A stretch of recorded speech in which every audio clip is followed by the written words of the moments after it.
catching us, live. This is going to sound weird. So there's two motivations here. First of all, I've kind of been wanting to do a little bit of a behind-the-scenes thing for a while. In fact, anybody who remembers last Saturday, one of the options I offered for a stream was a behind-the-scenes stream. So, here we are. This is kind of what I was planning on streaming. The other thing I want to mention, though, this is going to sound like the most first-world problem I have. Like, this is so stupid. But, it is really, really difficult for me to do editing, long-term editing. And I want to explain why, because it's really stupid. I have difficulty doing only one thing at a time. Like, I know that sounds weird, but I get really bored doing one thing at a time, and it becomes very difficult for me to concentrate on it, right? So, for example, while I am exercising, I am watching Grand Tour and playing on my Switch at the same time to help my mind keep going so I can stay functional and, make the time pass quicker. Otherwise, it's really difficult for me to stay motivated to exercise because I get so bored. Does that make any sense? I know. First world problems. But editing, god damn, editing just saps me like crazy. I do it in chunks because I have to. If I sit and edit for too long, my brain goes away. Because, see, here's the thing, and I know this is going to sound really stupid. In order to edit, I need my ears. I need to hear the audio cues to hear where lines start and where the musical cues are. I need my eyes, because my eyes have to be on the screen at all times, watching the frames and figuring out where I'm going. And I need my hands, because I'm editing. So I can't listen to anything, I can't watch anything, and I can't play anything while I'm editing. The only thing I can do while editing is edit. But I thought maybe I could stream, too, because I'll be talking while editing. That might work out. God dang it. It's nothing. I'm fine. So, hello, everyone. Brennian. Let's see. Mac Daddy. Grey Ghost. Scotty. Haven't seen you in a while. What? No, I know. It really is what editing is. I mean, this is not exactly a new problem for me. I've done many editings in my life. What? Thanks. So the first thing I want to talk about is how weird it is doing the Lorewalker Theater for FF9. Because, hey NLG, hi Seldeer. In Paper Mario 2, the timing on text rendering used the exact same program. So in other words, it uses the same code for any given... that's actually not a bad idea, Lurker. Thank you for that idea. For any given text presentation, right? So once I figured out the exact moment at which I should begin any audio file to the frame, I could do that for every text box in the entire game. FF9 has at least 3, I believe there's actually 4, different methods of rendering text. Here, I could show you really quick. Watch this. So you see Zidane's line there? So first the text box slowly expands out, then it renders out the name, then the quote. Now usually what I do is right about here, but the thing is this is not a static number. Because if you notice, so here's one frame and then here's another frame and the text is already showing up. On sometimes there will be 2 frames paused before the text starts rendering, and sometimes there will be a 3-frame window before the text starts rendering. So I kind of have to eyeball it exactly when I want the dialogue to start there. Now, if you're paying attention, we've already seen another text box that renders completely differently, where it just pops up and then the text immediately starts rendering. And you'll notice it doesn't even start rendering linearly. It pops out 2 letters rather than 1. And there's another one that shows up for battle sequences, which I obviously can't showcase because there's, like, no battles here. I don't know what those things mean, Darth Tyrant. First of all, hello. Let's see. I'm going to try really hard to pronounce this. Pengzinica? I'm going to go with Pengzinica. It's a cool sounding name, if that is true. I have actually considered doing a COD Zombies lore run. The only reason I didn't was because I would have to do a lot more research to really look into it, and in order to figure out, where I was going with that. But it is definitely something that I'm going to think about doing. Actually, while I'm here, while I got your attention, hang on. Here we go. Here's a fight scene. Right over here. Zoom in a bit. He's going to say something, and by he I mean she. This is actually a female Black Waltz. So, this is the other way text is method, the third method. And I'm just going to leave it on that frame, because you can see the problem immediately. The text pops up in one frame, and then the window takes 4 frames to finally actually pop up into there. So again, I have to use a different timing method to get the text on for in-combat text. It is really weird working with FF9. FF9 does not suit the Lorewalker theater format nearly as well as Paper Mario 2 did. So, anyways, back over to here to Galtori's lines. Galtori's been doing a phenomenal job as Garnet. I'm very happy with her performance. That's what I was putting in just now. What? So. What? The other thing that I get kind of good at... no, I do not, Zoan. In fact, I can't edit FLV. Literally. Oh, drop frame, non-drop frame. I don't know, I suppose would be my answer, Directorial. This is the other thing I get used to, is figuring out exactly when lines begin. Chopping off there. So then this is going to be pretty much the frame she starts talking. Let's zoom out a little bit more. So for this, we're going to put it here before the text is actually started, so that when the text starts, it'll be... What? And then we just got that little line there. And yes, I do every line in the game like this. It takes a long time. There's a reason the Lorewalker theaters take so much time to edit and put together. Never mind the amount of time spent voice acting for all these different people. Oh yeah, I would also... Yes, it does. Yes, it does, Darth Tryman. I'd also like to give praise to everyone who does... I know you can't see up here in the upper left.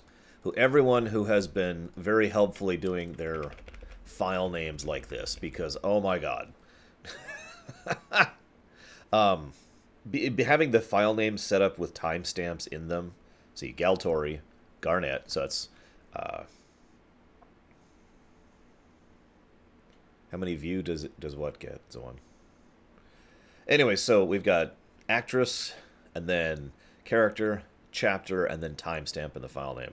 I cannot overstress how useful that is for me when I'm editing. When I've already got 700,000 other things to work on when doing this.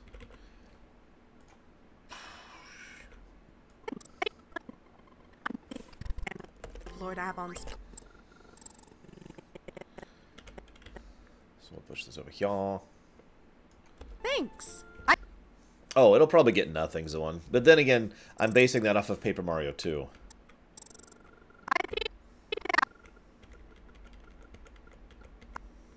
Hey, Dream Whisperer.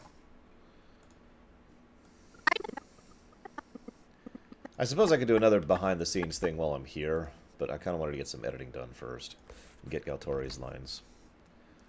So right now... oh, God, hang on. Where's my thing here? I actually have the list of all my lines here. I could kind of talk about... Yes, the patrons are directly funding this. That is correct. And I have to admit, if I'm being 100% honest with you guys, I want to do this. This is... of all the things I do on my show, this is the thing I enjoy doing the most. Despite my complaining about the editing process, I love doing the theater sections. Okay, so for Chapter 1, I still need Roxamus' stuff. I've already talked to him about that. I also need to put in Bragwin's additional bits. Now, she's actually already given me those. I just haven't put those in yet. I'll probably do those today. And Selmo, which is... He said he might not be available, and if he isn't, then we're screwed. He was doing a really good job of several characters who have a lot of lines, and I really don't want to voice act those lines myself. The less voice acting I do, the better. Because my voice always sounds the same, at least to me. Like, I can't... No matter what accent or tone I put into my voice, it always sounds like me. So, you know, I want to do as few voices as possible.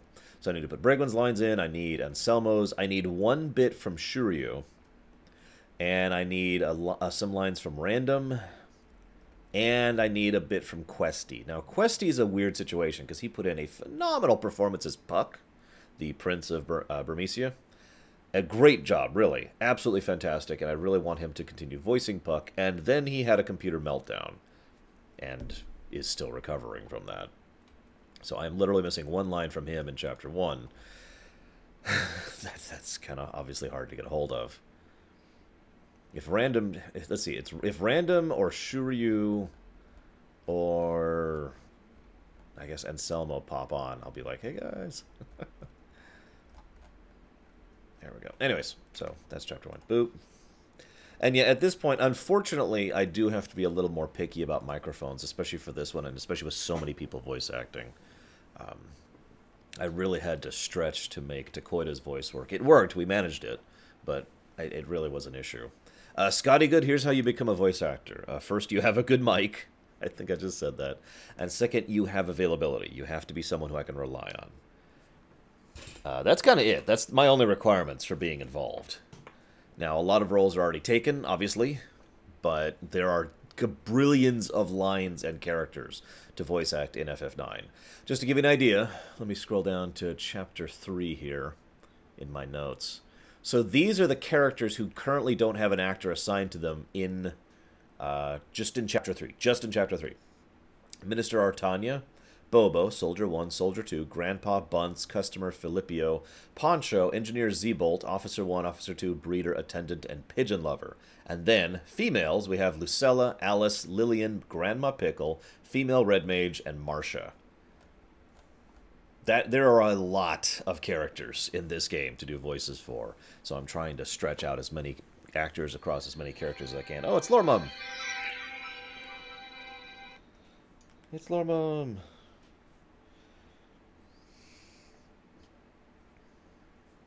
Happy Tuesday! Exclamation point.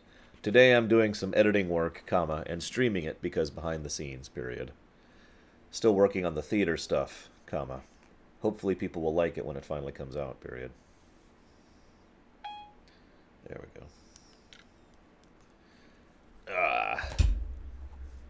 Also, why are people saying my channel got nuked? Did something happen here? Let me pull up my own stream here really quick.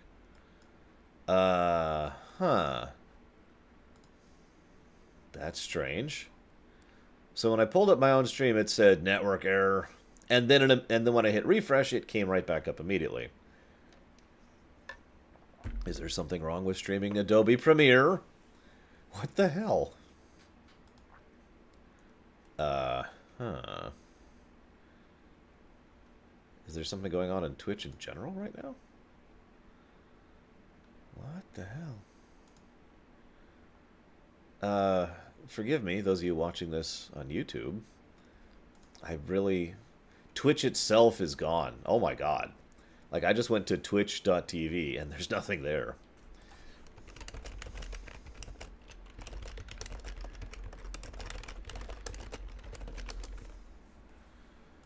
Okay, well, I suppose I'll go back to boring old editing for a bit while we wait for that to go live. Hopefully someone will let me know when we're live. Okay, so, where are we at here?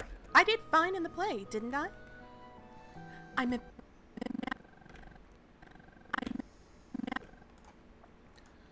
One of the things I'll go ahead and add, since we're doing the kind of behind the scenes thing here. One of the things you'll notice over time when we're doing a lot of voice acting work is you'll notice that audio, it's weird how many. An actor, I do this too, everyone does this. It'll be like da da da da da da da da da da da da da da da. And then, you keep hearing those breaths in between lines. And so, even though that's completely natural to have that, it sounds weird when you don't see the person breathing. So you get used to kind of chopping out the breathing in between. So instead it just goes from line to line. Didn't I? I'm a big fan of Lord Avon's plays. Now that line's going to be up here. There's an example where it's 3 frames, so we'll put it here.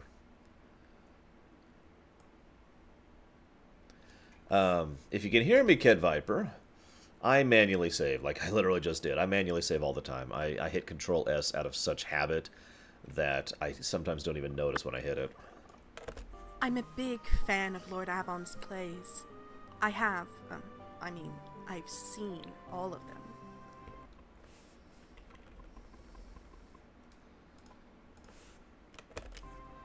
I want to...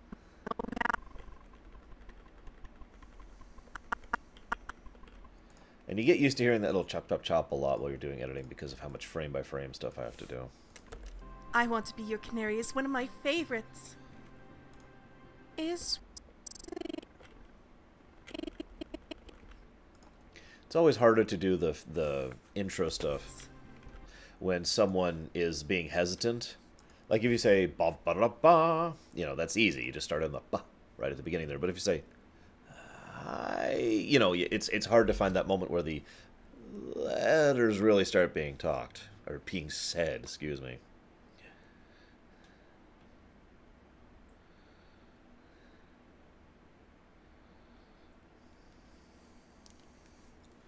According to stream viewers, I'm still offline. I love it. I decide to go ahead and have a stream because of the reasons I stated earlier, and then Twitch blows up. Is Ruby the young lady with the strange accent?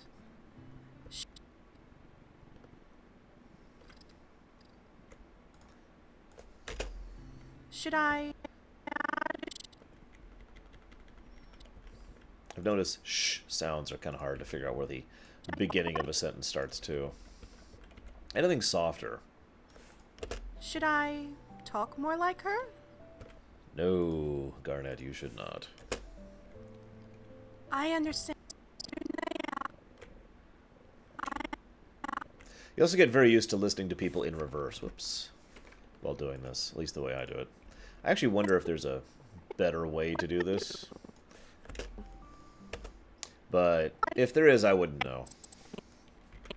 I've actually thought about switching programs a few times, but I know Premiere, so that's what I use. I understand. Alrighty.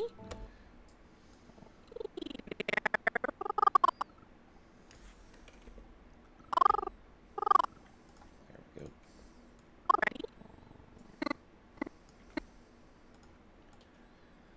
And sometimes I end up splitting up lines like I just did here to make the flow work better for what's being shown on screen. And sometimes I have to crunch them. Every now and again, the lines being said and the lines on the screen don't line up, but I still do it that way because it works better for the overall flow. Kind of depends. I understand. Alrighty. Like that, see? We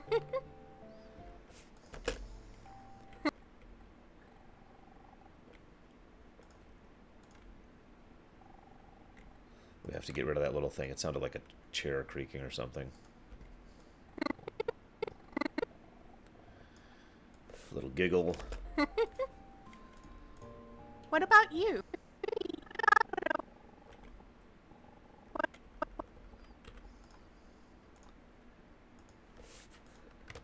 Okay, I'm gonna go ahead and check Twitch again really quick here, see what the hell's going on. Oop, pause. Mute, I mean.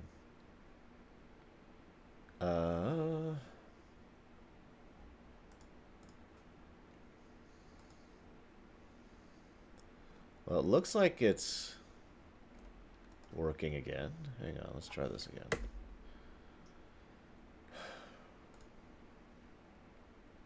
There we go. Yeah, it's working. Okay. According to that, it's working anyways. It's working because I decided to check it. That's the only possible reason.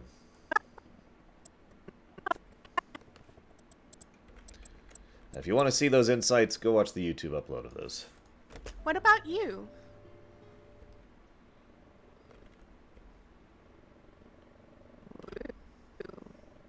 There's actually another way to do the chopping like I'm doing, but I prefer just chopping because it's easier.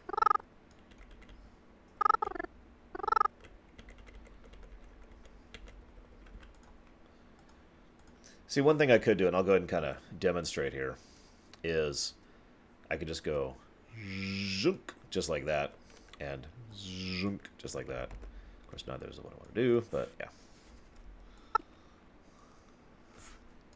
Poor Dagger. Dagger tries. Alrighty. Thanks. I had fun. Wait, what? So this happens every now and again, too. I'm basically missing a line, so I have to jot down now. Hey, Keltori, I'm missing a line. Because, see, she says... Alrighty. And she doesn't says, alrighty, I'll catch you later. Thanks. And I understand how easy it is to miss a line or two like that. It's extremely common. But for obvious reasons, I do have to fix that because it seems really, really weird to have the text on the screen say, alrighty, I'll catch you later. And the dialogue say, alrighty. So I'm actually going to message... Wait, what's this? Oh, hey. I had WoW up. I actually forgot about that. Pull this up really quick. Where is...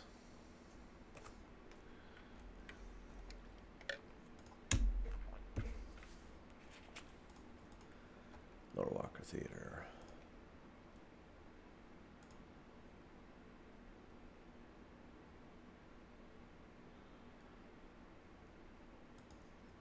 Hello? Ah!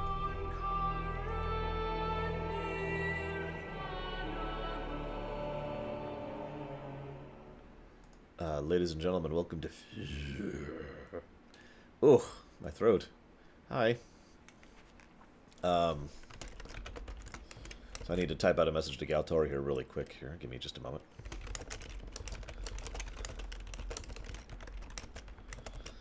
I know, right? Oh, hi, Bragwin. I was talking about you earlier, too. Can anyone hear me? Am I audible now? Because I've been talking for this entire time because we're on YouTube. We're recording this as well.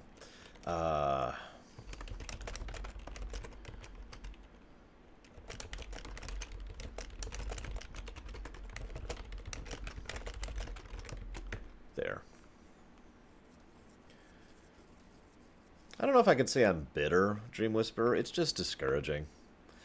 I want you to imagine for a moment that you pour your heart and soul into making the best kind of food, right? Like you really put your heart and soul into a dish, and you give out the dish, and there are some people who really like that. And then you find out that McDonald's 99-cent burgers have just made millions of dollars. It's kind of the equivalent. Thank you, Sonoshi. Okay, so back to this. So yeah, like I said, missing a line from Galtori. I've already messaged her about that. And when I say messaged, I mean said at someone, because I don't use private messages for the most part because they're incredibly unreliable, as Syldear can speak to. So, we have to zoom out a bit.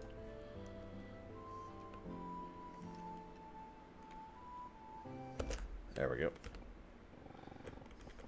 No. But if I'm being 100% honest, I think several streamers who make way more money than I do are worse than I am. Thanks. I had fun. That's the end of that, right? Yep, okay. Had fun. And then we chop that in. Bow. God, I don't know what to say about that, Ginger Ninja. Okay, so that's this chunk of Galtori's lines. But let's go work on Bragwin's lines. Evil laughter. Okay, where are we at in Chapter 1? So I still need Shiryu's lines for this section. As you can see, it gets a little complicated once I start putting in a lot of lines. There's a crap ton of lines here in Chapter 1. So Bragwin's lines are at... Oh, I need to drag them in first. Hang on. I need to audio sample these two, don't I? So this is another thing I do every now and again. I'll go and put this on camera. So this is the sound. This is what I call a noise profile. I don't know what the proper term is for it. I actually am not going to use that, though. I'm going to go and just do this. So this is her lines here. Oh, my. So mute. We'll just get rid of the breaths like that. We can just completely blank those out there. And get rid of, like, breaths right here. We can just blank those out very simply and easily. I don't usually do a lot of stuff in Audacity for these, because I usually don't have to. But I don't mind. I'm very comfortable with Audacity. I've been working with it for many years. Now, this right here, this is a perfect noise profile. Right there. So we're just going to go ahead and grab that. Try and push it out. I don't like to lean on noise removal, but every now and again I basically have to. What's funny about the breaths thing, I know I commented on this earlier, but for my Paper Mario 2 stuff, I kind of went out of my way to deliberately leave my own breathing in for anyone who was a biological thing, and deliberately cut the breathing out for anyone who was robotic. Now, that may sound like a weird thing, and I imagine no one noticed that in the Paper Mario 2 theater. But, and I only started doing that from about Chapter 3 onwards. But I personally liked the results of it.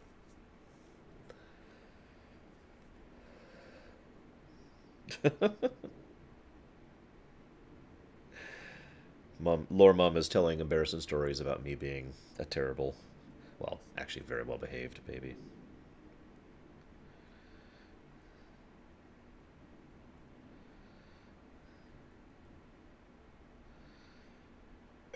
Might explain why I don't like beer, though, period. There we go. Oh my. This year's show is splendid. Now, I know Bragwin's got me muted, and that's fine, but I want to showcase part of the reason why Bragwin is doing her lines again. It's going to be over here. Come on, right about here. So, Bragwin is actually a very excellent voice actress. I don't care what she says. The problem is her mic was garbage. And, sorry, Bragwin. But, so I really wanted to... I basically bought her a new mic as a business. I'm like, look here. So... Oh my. This year's show is splendid. Like, can you hear that in the mic? That is just absolutely terrible mic quality, and it speaks out immediately, especially when compared to, say... Wow, what a show! By the way, that's Questy as Puck. Excellent job as Puck. You really did nail that. Yeah, you hear that?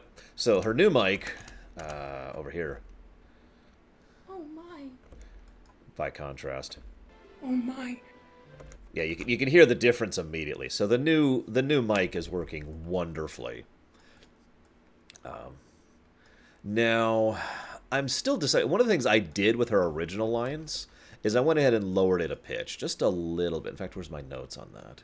I actually keep notes for all the pitch stuff I do, because of course I do. Why wouldn't I? There it is. Okay, so it's at -11 for Bragwin. That's what I was doing. I do too, Bragwin, trust me. I do understand. So, -11. Let's see what this sounds like. Oh my. This year's show is splendid. Why did she have to die? Why? Now where could Garnet be?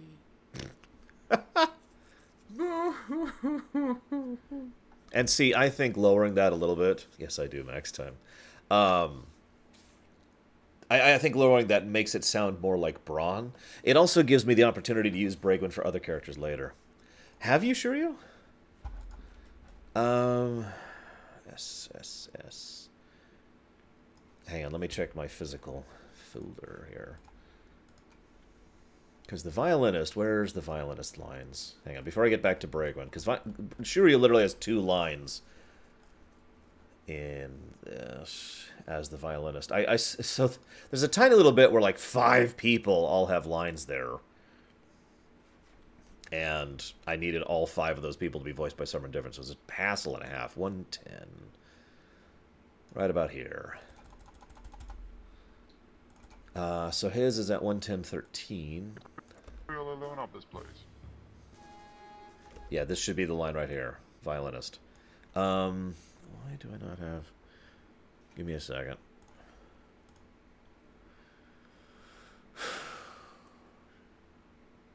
Is it under V, maybe?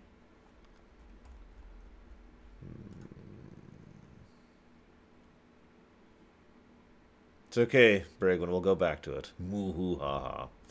Where the hell? There's the Festival of the Hound. Mr. Artania.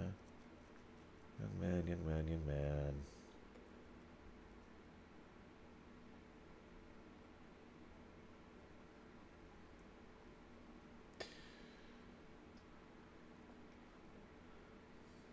I have Innkeeper Hal from you, Shuryu, in Chapter 2.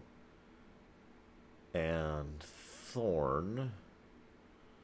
And Young Man. But I do not have that. So let me pull up Discord. Which of these? I don't have Discord up. I pull up Discord. There we go. And just search for Shuryu. There we go. Innkeeper, Innkeeper, Violinist. There it is. Why do I not have this file? Jump.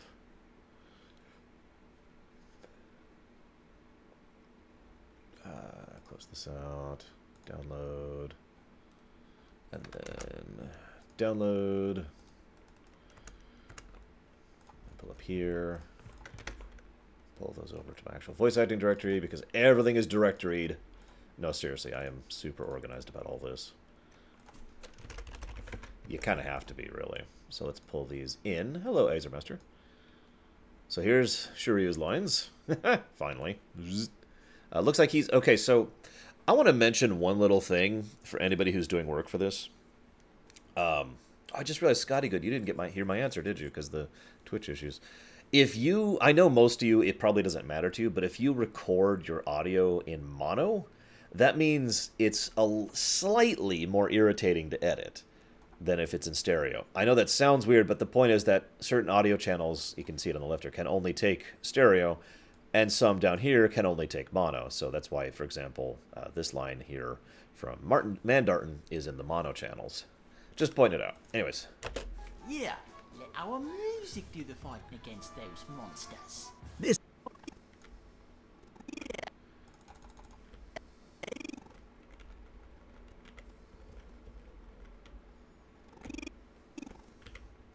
Thank you, Brigwood. I don't really think of myself as a particularly good director, but I do try. Now, we're probably going to make this a little bit louder. Oh, yeah, Dream Whisperer. There's a reason this takes a long time. Yeah, let our music do the fighting against those monsters. I think I'm going to make that just a little bit louder. Just 3 decibels. See what that sounds like. Yeah, let our music do the fighting against those monsters. There we go. Perfect. Good job, Shuryu. Thank you for the thing you gave me in December.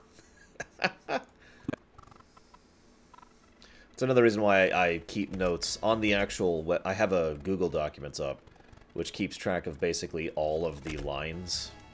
And I highlight them with a color to indicate that they're in and what I call locked in, that they're good to go.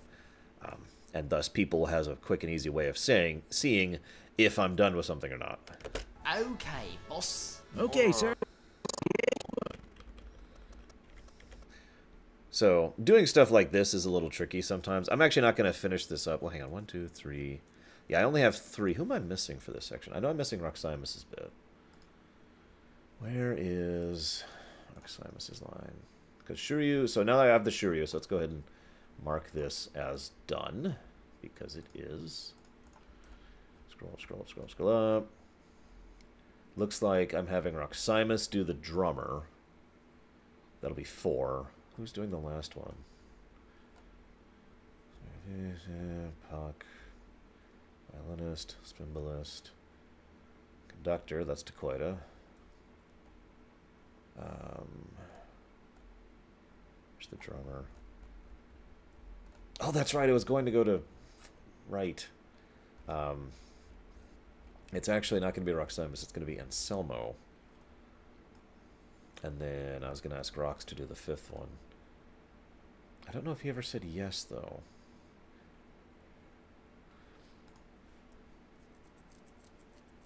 Oh, it's been a while, Zeldir. Although, admittedly, some of that's off and on. In terms of concrete time, I would say 2 solid weeks, if I was to condense it all, for any given chapter. That's going off of the Paper Mario stuff, though. Okay, sir. Boss. Perfect. Okay, so that's Shiryu's stuff. Now back to Bragren.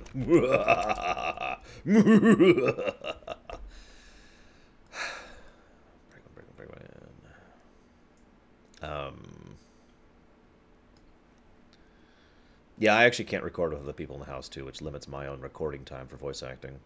I pretty much have to be alone to voice act, mostly for audio reasons. Where are her lines? Okay, so this one's going to be 53.9.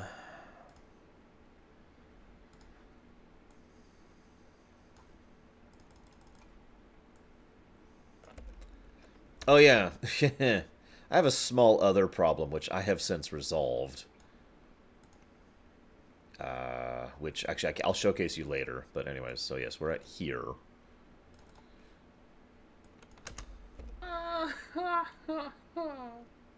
Why did she have to die?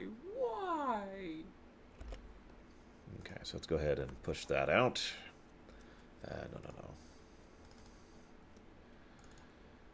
No. Chapter 1, Braglen, replace. Yes. And then I'm going to need the second bit. Boop. Garnet. I never imagined you would do such a thing. Perhaps you're not such a helpless little girl anymore. Okay, so now I can hear the air conditioner a little bit more. Thorn. Is our little experiment ready? Now, most of this is cool, but there's this one line right here. And I know this line because I know this work. This is the line I want done best, so let's hear what this sounds like. I need her alive.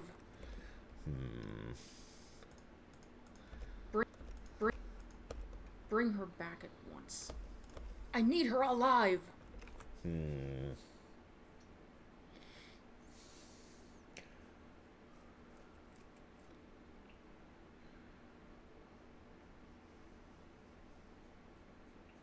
I might ask you to redo that bit, Bragman.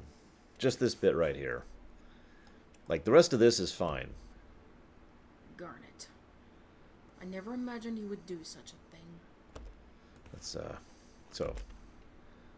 get a noise profile first of all, because there's a lot of noise going on in this one. So, Scotty Good, in case you didn't hear me earlier, all I need from you to participate is to have a good mic and be reliable and available. Imagine you would do something. There we go, that sounds a lot better. Perhaps you're not such a helpless little girl anymore.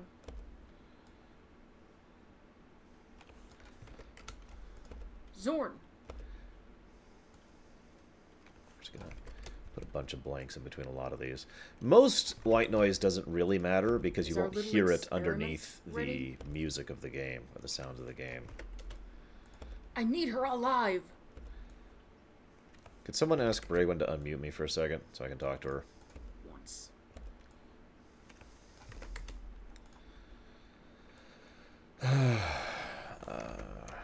So...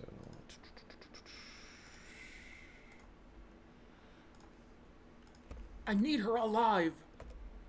That might work. Hey, Cloud of the Stars. Now I wait for Brig. So first I say that, and then I gotta wait 30 seconds. And then she says it, and then I gotta wait 30 seconds. Brigwin, I would love it if you could redo these last two lines for me. Specifically, this one right here, and this one right here. Because this right here, the line, I need her alive, I need this to have more force behind it.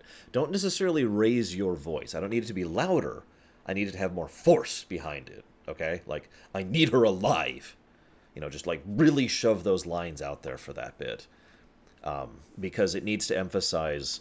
The rest of this is nice and quiet. That's the whole point. Is, you know, oh, Garnet, I can't believe you've been doing this. And she's just kind of like this simmering boil of anger. And then this needs to be the kettle popping off the lid, so to speak. I need her alive, you know? Something kind of like that. And then this bit here... Bring her back at once. That needs to be her basically trying and failing to rein herself back in. I need her, bring her back at once. You know, just like literally biting off the words there as she says it. Now, for the moment, I'm going to go ahead and accept this as is, because that can be easily slotted in later. Hi, Keshtar.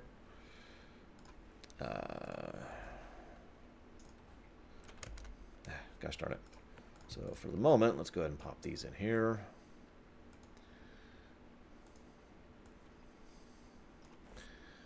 Hey, Metal Civ.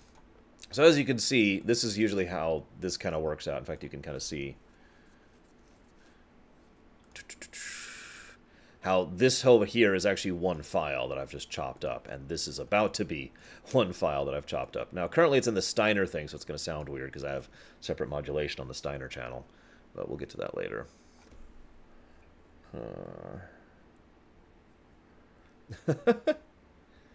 I don't know. Most girls I've seen tend to get pretty ragey.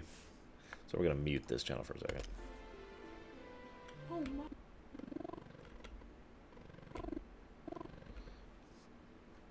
So let's pull that in there. Oh my. And then chop it off there. Now, fortunately, because I have the existing lines, I can just do this. I don't even have to think about position, because that's where it goes. Boop, just like this. All right, we need to unmute it. Oh my. There, like that. This year's show is splendid.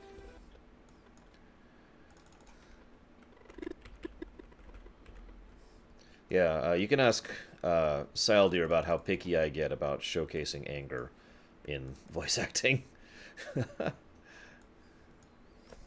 This year's show is splendid. Let's chop that off here. Wow. I'm sure, of course, Bregwin has remuted me, as is her right. Now, I'll have to decide this on the fly here, which I will do after I chop off the audio.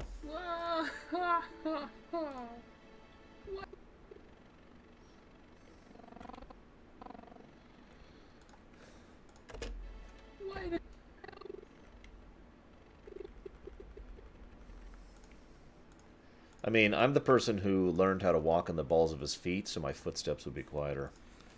I'm dead serious. Why did she have to die? Why?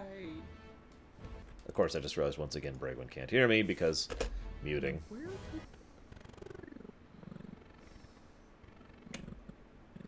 I may have to increase the volume on this one too. That's okay, I can do that. That's actually relatively easy. Now where could Garnet be? I'll just chop that there.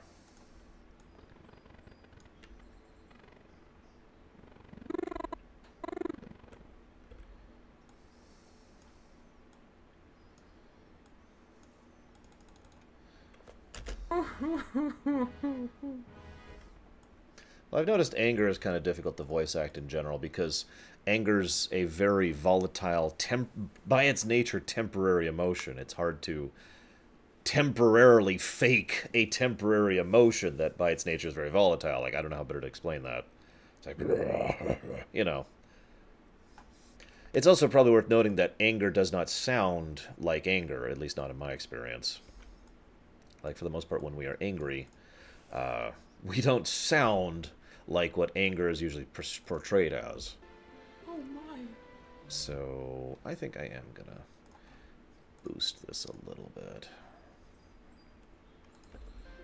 This year's show is splendid. Well, maybe not. Hey, Shadow Machine. Why did she have to die? Why? Now where could...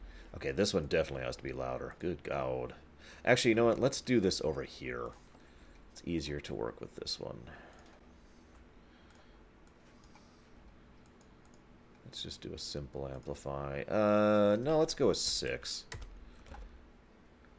Oh my. This year's show is splendid. By the way, the audio balance is by far the hardest thing to do in this job with regards to this. To give you an idea, I'm going to show you the audio mixer here. if you'll notice, the game is at negative 18 decibels.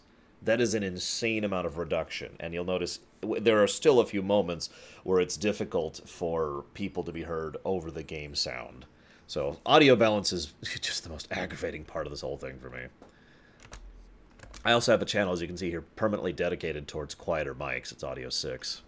I did that in Paper Mario 2 as well. I always use that for quieter people. So we're just going to save over that. And in a second, there it goes. Oh my. There we go. That's better. This year's show is splendid. Why did she have to die? Why? Now where could Garnet be? That needs to chop out a little bit more. Now where could Garnet be? Now, I actually have a thought bubble prefab template for so. Now where could Garnet be? And that's what thoughts are going to sound like in this section, because there's a lot of thoughts in this game.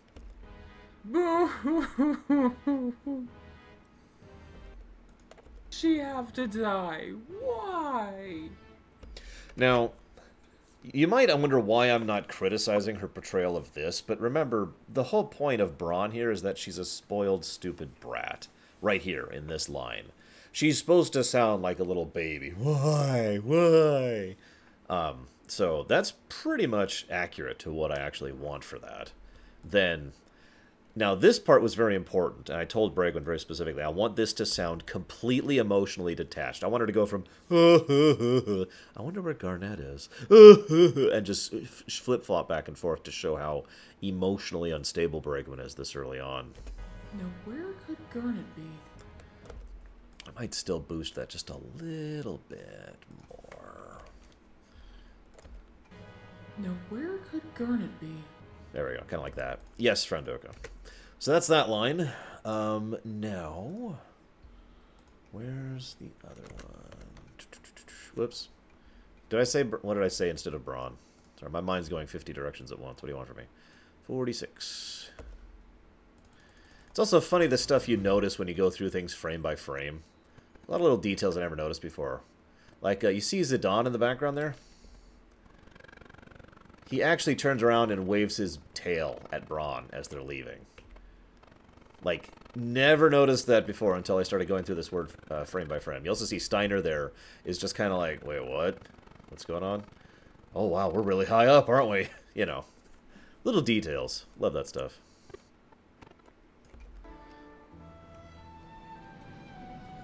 I gotta say, though, every time I get to one of these cutscenes, it's like a break for me, because there's no voice acting during these cutscenes, so it's just like, whew, okay, I can just put the cutscene in.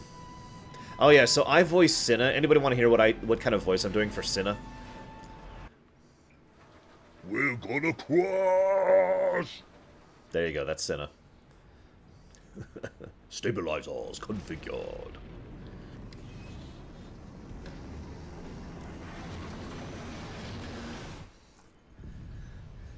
I actually struggled with Cinna for a while. Originally, I was going to do Cinna kind of like this. And I thought the voice might be kind of like a suitable fit for a character who, in general, kind of comes across as a little bit sniveling. But first of all, I thought that was a little bit too stereotypical. But second of all, I have a couple other characters that I want to voice kind of like this. So instead... So hang on, let me shift voices here. So instead, I am using a slightly different tone for him. And, he's, I'm actually basing him, if for anybody who saw the Paper Mario thing, I'm basically voicing him the exact same way I voiced Shmi in Chapter 6, I want to say, of the Paper Mario stuff. Okay, so, assuming Bragwin will not get me new lines, let's just go ahead and chop these in and see how this works. Mute. Garnet.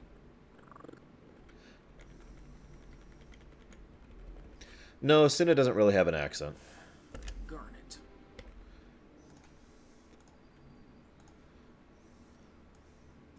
Most of the main characters don't actually have an accent in the English script.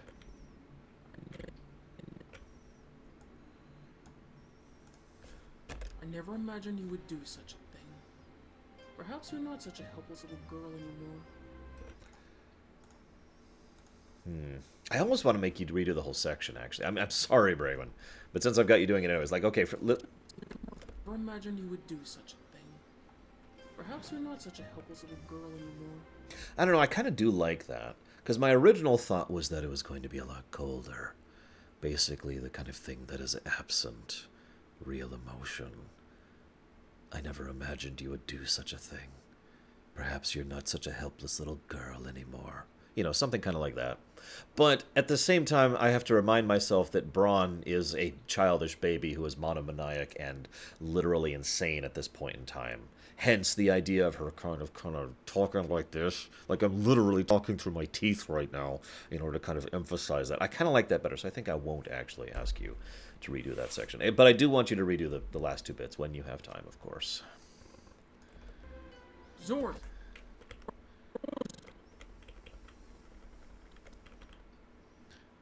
Zoop.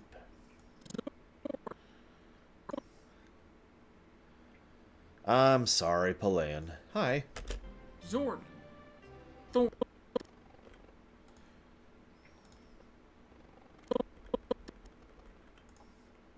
Just chop that out there. Thorn! That might actually be good timing. Is our little experiment ready? Yes, yes.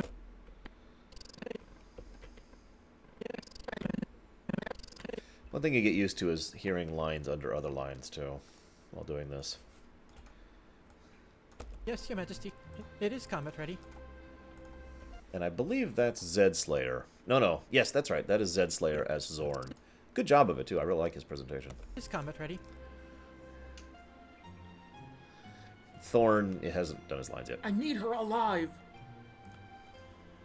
Bring her back at once. Okay, so you can see how the timing's off there, so I gotta fix that.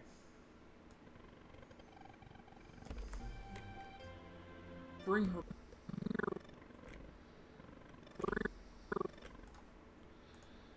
So we're gonna shuffle this over here and do this. I need her alive! Bring her back at once. That should do, and then we'll pop this over here. Oh yeah, the amount of dialogue in this game is ludicrous. I kind of knew what I was getting into when I accepted the idea of doing the FF9 theater, but oh my god. There are so many lines of dialogue in this game. Like, can you even imagine how many bits there are where there's just people talking? And nothing else is happening. Talk, talk, talk, talk, talk, talk, talk, talk, for minutes at a time. And that may not sound like a big deal, but remember, that little bit I just edited is about 30... Yeah, no, it's actually 30 seconds dead right there. Just 30 seconds. Yikes. I think I am going to increase the volume on that as well, though, like I did the other one. Boop.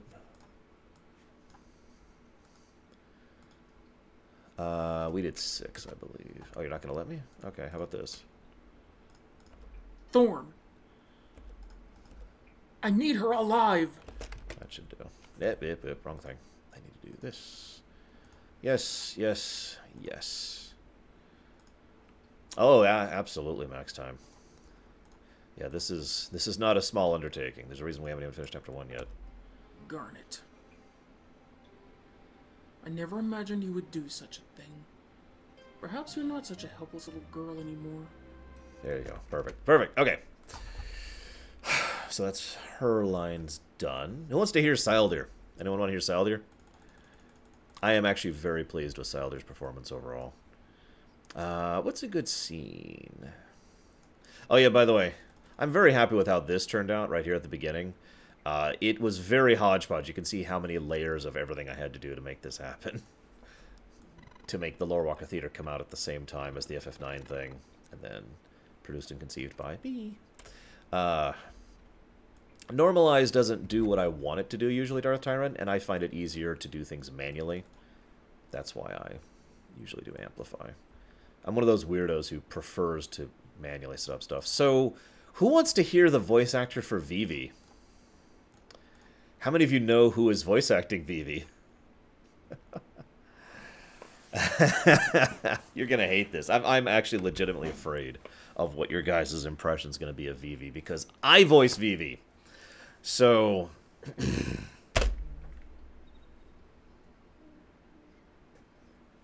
Really? That's great. Be careful, okay? Actually, we want you to come with us, too. Huh? But I can't do anything. Hardly, Master Vivi. Your magic was highly effective against that monster. In all honesty, I hold your power in greater esteem than I do this scoundrel's. But I'm scared. I couldn't even move last time. Please, Master Vivi. For the sake of Princess Garnet and all of Alexandria, I humbly request your assistance. Come on, you're a black mage, for crying out loud. Show us what you got. Alright, let's get going, without me actually convincing you to go. Okay. I'll try my best. Thank you, Master Vivi. Master Vivi, Yeah? it's about your black magic. I wish to try Okay. an experiment.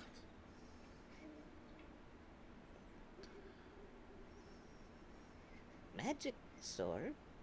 Okay. I'll give it a try. So anyways, I am very pleased with Syldir Steiner. I think he does a great job of it. And of course, Steiner should be German. Come on, guys. Hello, Mandarton. And thank you, everyone. I put a lot of effort into Vivi.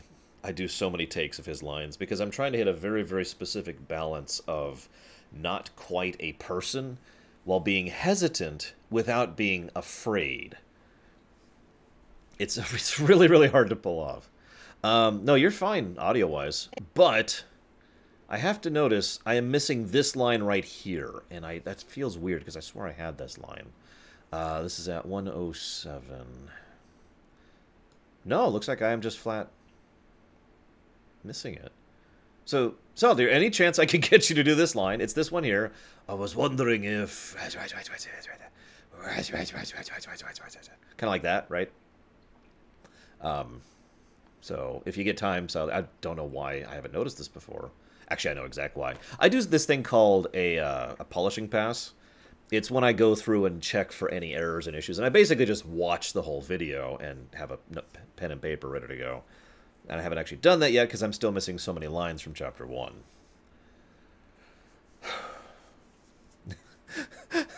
Lol, Bragwin. Old money, dirty money. Welcome back, Blackfile. I believe so, Mandarton. No, hang on. I believe you, Syldir. Let me check something. Where's... Because I was missing the ones from Shiryu earlier, and that was my fault, not yours. See, this is one of the reasons I wish I was doing this full-time. Because, from Syldir... There we go. Because then I could concentrate on it more. It's really... I'm not perfect. I know. And, it's kind of hard to pay attention to all the things I have to keep track of when I am doing this, in addition to doing my streams, in addition to doing my ruminations. I mean, I just spent all of yesterday working on a video for this movie you've probably never heard of called The Avengers. Okay, so this is about 107. Let's see here.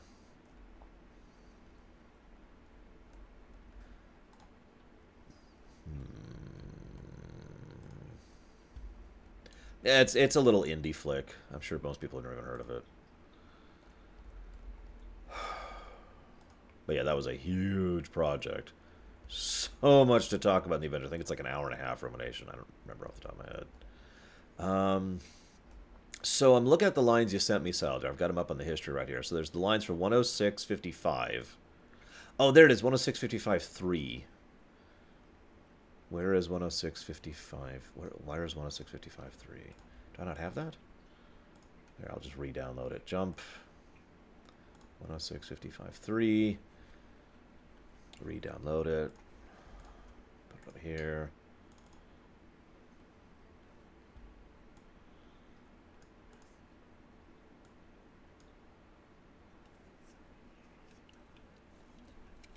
There we go. Okay, so yeah, this sounds like it.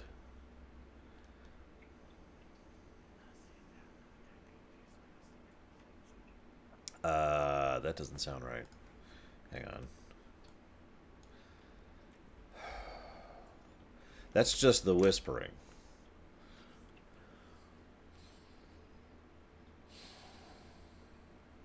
Yeah, no, it works fine, Bragwin. Like, the ideal perfect character name is kind of what Galtora was doing.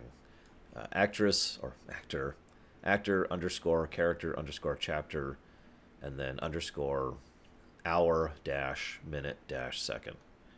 That is pretty much the perfect file name right there. Okay, so why am I missing this? Hang on. Voice acting, FF9, chapter 1. There we go, Steiner. Hang on, Saldir, don't do it yet. Don't do it yet. I believe you. I'm just trying to find it. Hardly, Master Vivi. Your magic was highly effective against them. I wish to try an experiment. Hardly, Master Vivi. Hardly, Master Vivi. I wish to try an experiment. So both of those end with the line, I wish to try an experiment, but don't include, I was wondering if. So...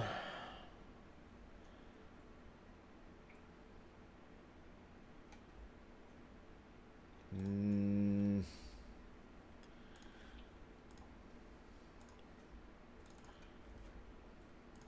then this is just whispering.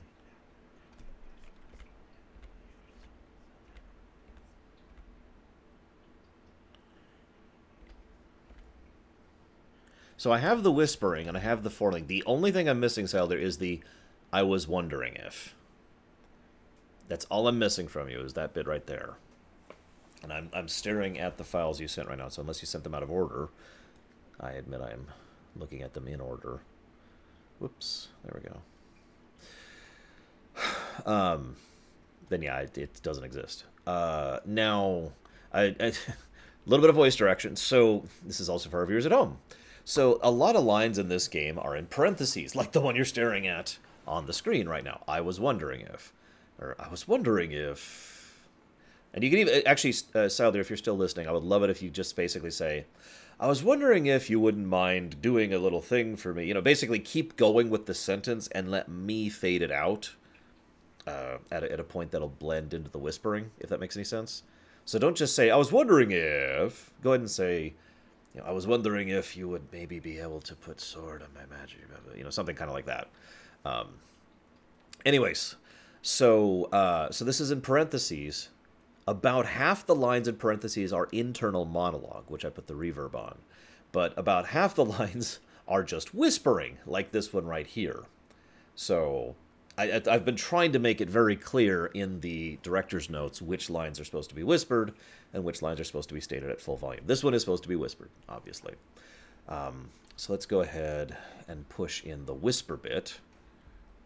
Whoops. No.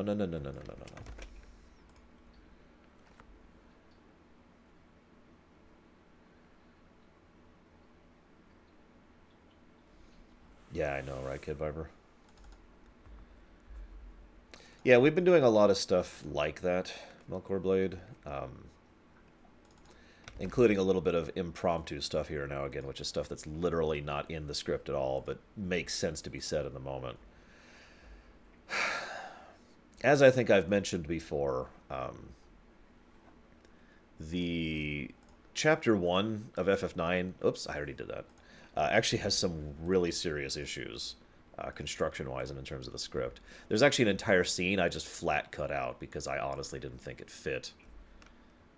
Hang on, let's make sure there's nothing after this. Okay, we're good. So let's put in the whispers. Magic. Kind of like that. And we'll do the rest of that when I have the other line to splice into it. Yeah, sure, absolutely.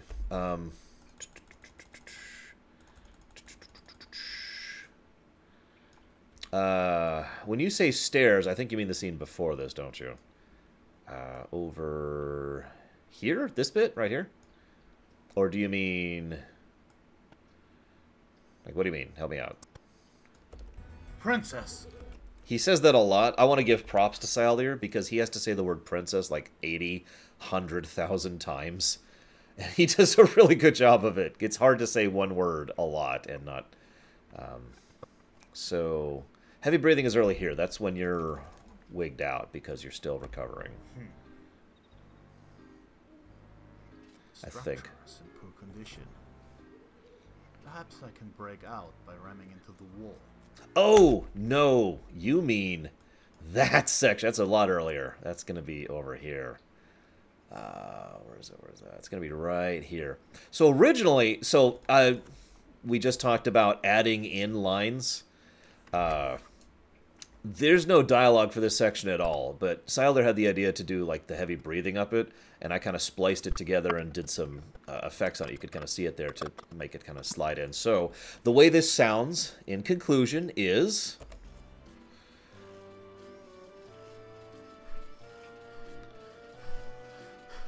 Carry on!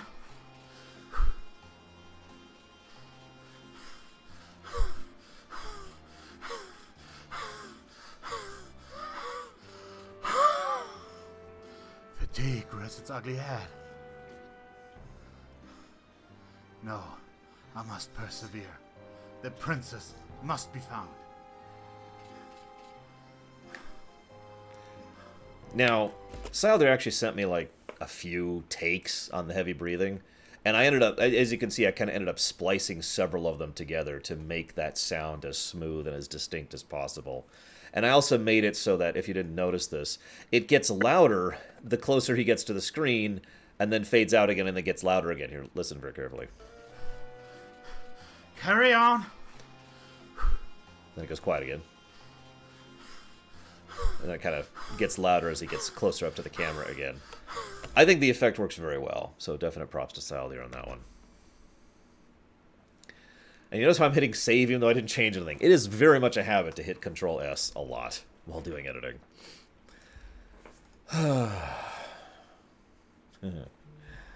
Okay.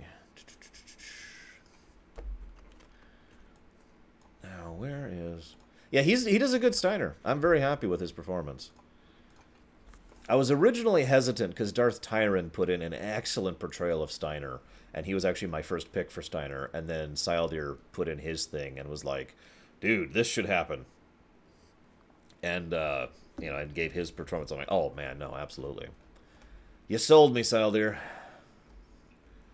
Okay, so I don't think there's anything else I can do in Chapter 1 right now. I don't have Roximus's lines for Zidane. Roximus will be, thank you, Andrew, will be playing Zidane, and the Herald and Kupo, because Kupo's a guy. Did you guys know this, by the way? Kupo's a guy. Now, I know what you're thinking, who the hell's Kupo? This is Kupo right here.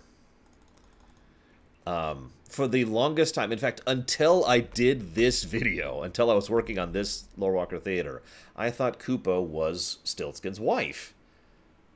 Because everything about the way Kupo talks to Stiltskin is extremely familiar. And in tonality, that's like, you know, like, so for example, Vivi says, was that a friend of yours? And Kupo says, yes, Kupo, a very special one, Kupo. And it's like, oh, yeah, okay. However, as I was doing this earlier, Puck says, that's Kupo. He's a Moogle. And until I saw that line, I was like, yeah, yeah. And I actually had, I believe, Foxby voicing Kupo. And then I was editing it in, and I saw that line, and I'm like, wait a minute, Kupo's a guy? So I gave Foxby another line, which is definitively a female Moogle. And then, yeah, now I need Roximus to play Kupo. Anyways, Galtori's done, Saldir's done, and Selmo has... I'm really hoping Selmo gets the time to do this. That would be awesome. And I need Random to do Thorn. And then that's actually it for Chapter 1. So that's basically all we can do here. Let's slip back over to Chapter 2. I originally was going to have Chapter 2 be longer. You'll notice, actually, the rest of this stuff is all right here. I actually kept recording after the big escape cutscene, just in case I changed my mind later, all the way up to the next logical pause point, which is right here, as soon as you enter Lindblum proper and get the freedom to explore Lindblum. But even though this makes Chapter 2 a little bit shorter, it just feels more natural to me to chop Chapter 2 off here with this scene.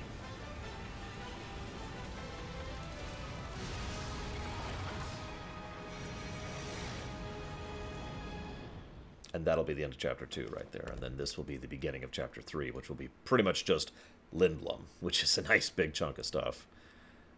Now, that does make Chapter 2 a very contained chapter. It's pretty much just these 4 characters talking for basically an hour. So all 4 of these actors, me, Roximus, Galtori, and Saldir, all have just tons and tons of dialogue for this whole section, with only a couple of little side notes here and there. And then, of course, the introduction of the Black Waltz number 2 and the Black Waltz number 3, whom I will be voicing, by the way, because I want a really specific tone for the Black Waltz 3 that I think I can come across with. Actually, I believe someone else was going to audition for Black Waltz number 3, but I don't remember if they ever did. I jotted down the Black Waltz 3's lines anyways, just in case. But I can't do it on the fly. It's going to take some effort to get myself into the zone, so to speak, to do Black Waltz number 3. Nope, not here yet, Hellscream. Mail doesn't show up for a couple more hours. Oh, a stretch. You do have time, Saldir. It's okay. Galtori has been pretty much the go-getter, as you can see. She's actually done with her lines in Chapter 2 and is working on her lines in Chapter 3 as we speak, which I think is awesome. And I'm trying to get the momentum going again. I kind of had to take a break. The Elder Scrolls lore run just destroyed my schedule and my time, and keeping up with the ruminations while... So, prepping for the Elder Scrolls lore run, and then doing it, and then recovering from it, basically destroyed my life for about a month there. So I'm just now getting back to the point where I feel comfortable not cramming every single day with regards to that. Well, Adam Hellscream, I point you to my website. Guys, that is now the 5th time I've been asked that question today. I'm keeping track. The Chapter 4 timing video is actually already up. Pretty sure. I know it's done. I know I have edited together. So, for those of you who are curious, let's talk about what the timing videos are. These are timing videos. What I do is first I sit down and I record. And my recordings, that's a whole other process. Like this scene you're watching right here, I actually did this scene about 6 or so times before I decided exactly how I wanted the scene to play. So, and I go through, and this is just the game. No voice acting has been added to this whatsoever. And this is all just the time for the lines. Now, the way I do these, and I'll explain this really quickly, as I'm sitting here recording, I have my mic muted, and I'm voice acting every line to get a feeling for the pace and timing. Now, I know this game very well, and I know the tempo and pace of the lines that I want. So I will sit here and say, stop right there. Don't make a move until I tell you. Okay. Now, turn towards me slowly. Don't make a false move. Phew. You need a gate pass to reach the South Gate Summit. I'm leaving it right here. Pick it up after I leave. I'd come closer, but you're carrying those stinky pickles. See? I'm leaving it right here. And that's what I do in order to figure out the timing of the buttons. Because for those of you who haven't played FF9, every single line of dialogue, with only a couple of exceptions, I have to hit A in order to advance the dialogue. So I need to know exactly when that line is concluded audibly to then hit A physically to get to the next line. So there's actually a lot of work, and it's actually really, really stressful recording these, especially since, thanks to the nature, if I make a screw-up, if I'm an idiot, then it's really hard to recover, because it's not like I can just... I don't have save states. You know, if I had save states, this would actually be a lot easier. You know, if we ever do the FF6 Lorewalker, that's going to be so much easier because I'll be save stating periodically so that I can, if I make any mistakes, I can rewind time and just go back to a previous scene. I can't do that in FF9. So this is pretty much just one shot. This is my one take. If I screw up, I have to do the whole chapter over again. I don't have the whole game recorded. I guess I'm answering your question right now, Max Time. A whole bunch of lines here. Oh, yeah, by the way, I'm really hopeful that he's still okay with this. Mike from Dark Pixel will be voicing Fratley there on the left, so I'm kind of looking forward to seeing what he can do with that line. And we actually already have a wonderful voice actress who's going to be playing... Oh my god, Corwin. A wonderful voice actress who will be playing Freya. I don't actually have any of her lines, just her her audition stuff, but she has been doing some wonderful stuff. I really like her voice for her. She's going to sound, I think, Polish? I'm not sure where she's from. It's somewhere in Eastern Europe. But it adds a nice little flavor to a Burmesian, so I like that. Kuja, originally I was going to voice Kuja. I'm actually kind of glad I'm not, even though I have been told I can nail Kuja. Instead, Kuja will be the big breakout role for Random. He is an excellent voice actor. He's probably the most... him and Mandarin are probably my two most professional voice actors who are doing this whole thing. And I'm very much looking forward to hearing his Kuja as we go through this. Now, Chapter 5... Oh, yes, Guido and Third are also going to be voicing in this. In fact, I could show you their roles, if you give me a second. I thought it was very apropos. Just a bit more. Here we go. Guido will be Tall Guard, and Third will be Short Guard. And I need to toss those lines to them at some point. They both asked for, like, small roles as basically a cameo. And I actually like both Tall Guard and Short Guard. For those of you who don't know this game, these two are basically the bumpers from Chapter 1, excuse me, from Disc 1 to Disc 2 in the actual physical game. And they don't have a lot of lines, but they are a wonderful little... They're basically part of the breather chapter, which happens right after this scene right here. Now, speaking of which, let me show you the other side of this thing, because I haven't showed you this. We're just doing this whole behind-the-scenes thing. So... Everything is organized very strangely in my thing. I'd use a lot of shortcuts to get around very quickly. I need Chapter 5. Now, the footage for 5 is done, but it's not edited yet. I just dump in the raw footage, and then I edit it down. And I have to do so much editing to make these scenes work, especially since I tend to have to do a lot of cuts, or takes, excuse me, wrong term, takes of a given scene. So, to use an example of what I'm talking about, all of this is going to be chopped out because it's not. There's no need to actually show the editing of the menu in the Lorewalker Theater. So all that's going to be chopped out in the actual timing video once I get to that point. Hi, Rox. You can kind of tell what we're talking about. I'm just showing kind of the process of what goes into this. Here's another good example. So there's actually a bit of weird in-betweeny section here, and so I had to do this really weird edit right here. And I know that just looks weird, but there's just nothing else I could do about that. So sometimes I just kind of have to make it work. So then we skip forward a little bit. And sometimes I do a take. That's what I think of them mentally on a particular section. And I just don't like how it looks. So I do it again, and then again, and then again, until I get a version that I like. So if you ever wonder why the music kind of jumps a little bit every now and again, that's me smoothing that out. Now, this whole section's basically just raw dialogue. Chapter 5 is just dialogue. Dialogue. Just literally like an hour of solid dialogue.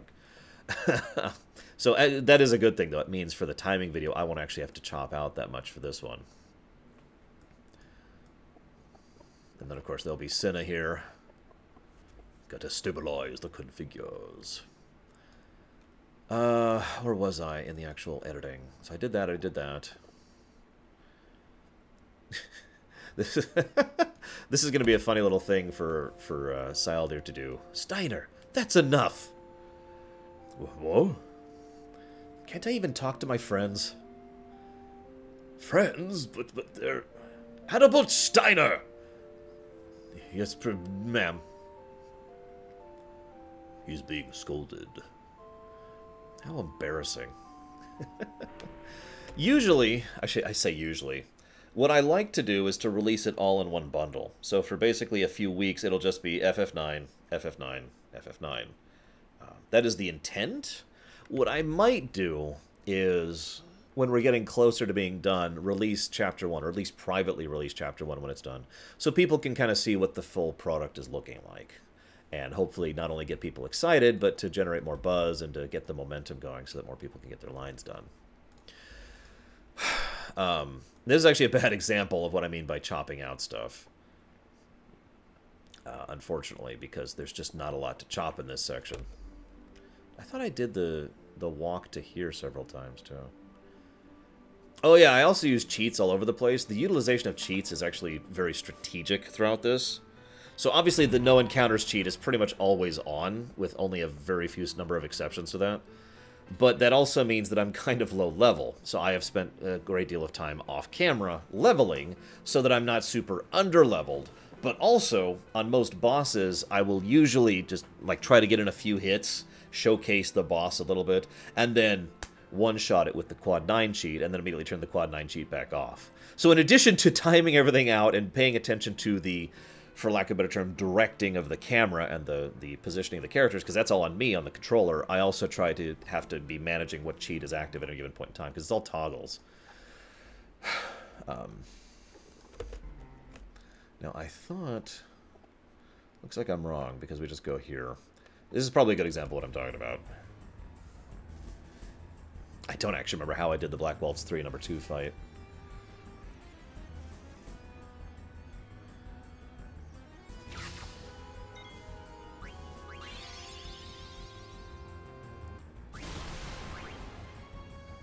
So yeah, 110 damage. If I hadn't actually bothered to go level, cheating or no, that would kill me. I'll be doing more leveling off camera in the future too, because I will literally have to, as soon as we hit the outer continent, roughly.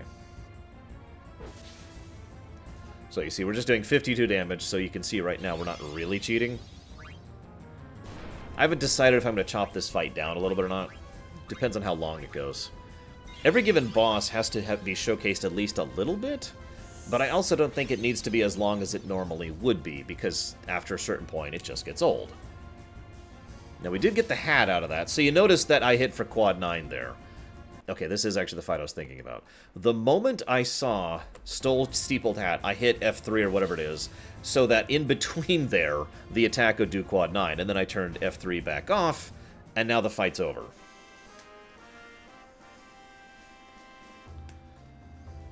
So that's how I do the combat for this.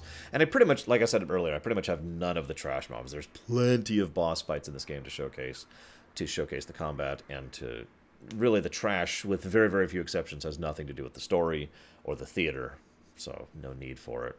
Same general thing I did in Paper Mario 2, but in a different direction. In Paper Mario 2, I had something that killed enemies as soon as they touched me. In here, I just have Ink None. In FF6, I will have something else as well. And in Undertale, well, that'll be interesting, but we'll get there when we get there. Yes, by the way, we're planning to do Undertale at some point. I swore there was a section I had to do several times here. Oh yeah, this is going to suck. So there's one other thing I just realized I hadn't talked about yet. There's one other thing... no, Syldir, I actually thought about that, and the more I thought about it, the more I decided no. It's going to get redundant, and I think it's unnecessary for the overall presentation of it, my opinion. So it's not just editing when I'm going through doing the timing video. I also have to jot down notes and directions. So for example, we need to find out which noble has the super soft. So I need to go over here to my actual directorial notes and jot down in the dagger section, you know, start line 1535 or whatever, No, it's a good thought, Saldir. Don't mistake this as discouragement. I just already considered it. So I have to jot down when her line begins, when her line ends, which is right about there, or when her lines end. So in her case, you notice how she doesn't say anything for the rest of this scene? So her last line for this scene is right there. So 1535 is the only is what I jot down. So I go jot down, and then I have to give director's notes. I have to say, okay, this is what this character's thinking here. This is what this tone should say, and I do this for every line in the entire game. And remember, I'm only voicing Vivi and Cinna, and like a couple random NPCs. So I have to do this for basically every character in the game. So it takes a ludicrous amount of time to go through here and to do every single line in the game. Now it looks like 1533, 1619, where was I? Looks like 1619 was as far as I was. Oh, no, I'm wrong. 1647 was actually as far as I've gotten. Right here. So this is the last line I've already done the notes for. An Alexandrian knight must not let such frivolous matter get to him. I must find the princess. You know. And, again, this is also why I'm grateful that I know this game inside and out. I can't even imagine trying to do a directorial, like this kind of directing that I'm doing, on a game I don't know. As is, I know these characters. I know where they are in the story arc. I know what their tones should be in every given scene. So, thankfully, we're good on that.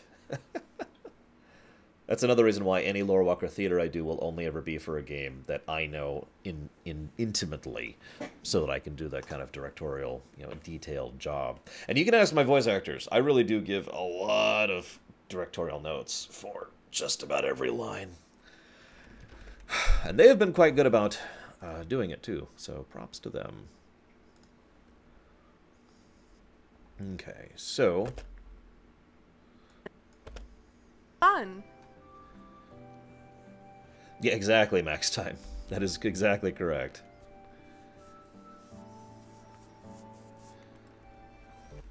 Hang on a second. Who else are you voicing, Bragwin? Where's my cast list? That's right, you're going to be voicing Eiko. That's right. Oh yeah, that's another weird thing for doing a Final Fantasy game. We have to standardize pronunciations. Yeah, because I knew Bragwin had one other major role, and it's Eiko. Oh yeah, Shuryu is going to be Kuina, too. Or is it Kuina? God, I don't actually remember. Yeah, you also did Black Waltz, too. I remember that. Looking at my notes here. Yeah, Random, he's going to be doing mostly NPCs and Kuja. Pretty much anyone with a major role is going to be doing just random NPCs who have one or two lines, and then their major role. So Galtori, she's only doing a couple of NPCs with like one or two lines. Same with Roximus, he's doing a couple of one or two liners. Same with... well, actually, I think I decided not to have Saldir do any random NPCs. No offense at all, Saldir, but your accent is so distinct that I don't want to diminish it, basically, by having anyone else sound like you. I want Steiner's voice to be super distinct and immediately discernible as you. And, what else we got here? Mandarton will be voicing Amarant. It's going to take a while to get to him, but I very much liked his take on Amarant. Darth Tyron will be doing Sid. We actually have gotten to the point now where I've got some Sid lines ready to go, and he's going to have a ton of dialogue in this game. And Ryokami will be Freya. Now, Fox B, she's actually been doing a phenomenal job, which is great because I need a female actress who can do a lot of lines. There's a lot of female roles in this. Her major roles are Beatrix, Ruby, and Hilda. But she's also been voicing a lot of other random female characters. Yeah, Kuina, or Kuina... We did decide, I actually threw up a pronunciation video. I'll have to double check on that one to make sure I'm doing it correctly. Oh no, that's right. We're also having Saldir do the dwarves. I remember that now. I forgot about that. That's going to be much later. I want to showcase something really quick, though, because Fox B, who is not in chat right now, voices Beatrix, and I really like her Beatrix. especially in contrast to Steiner. Her Majesty's busy. Come back later. Is it an emergency?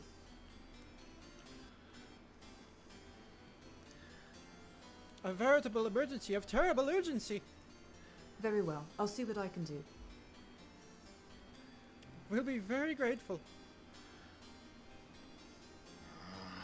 Cursed at Beatrix. Always trying to one-up me. So what exactly is the problem? Her Royal Highness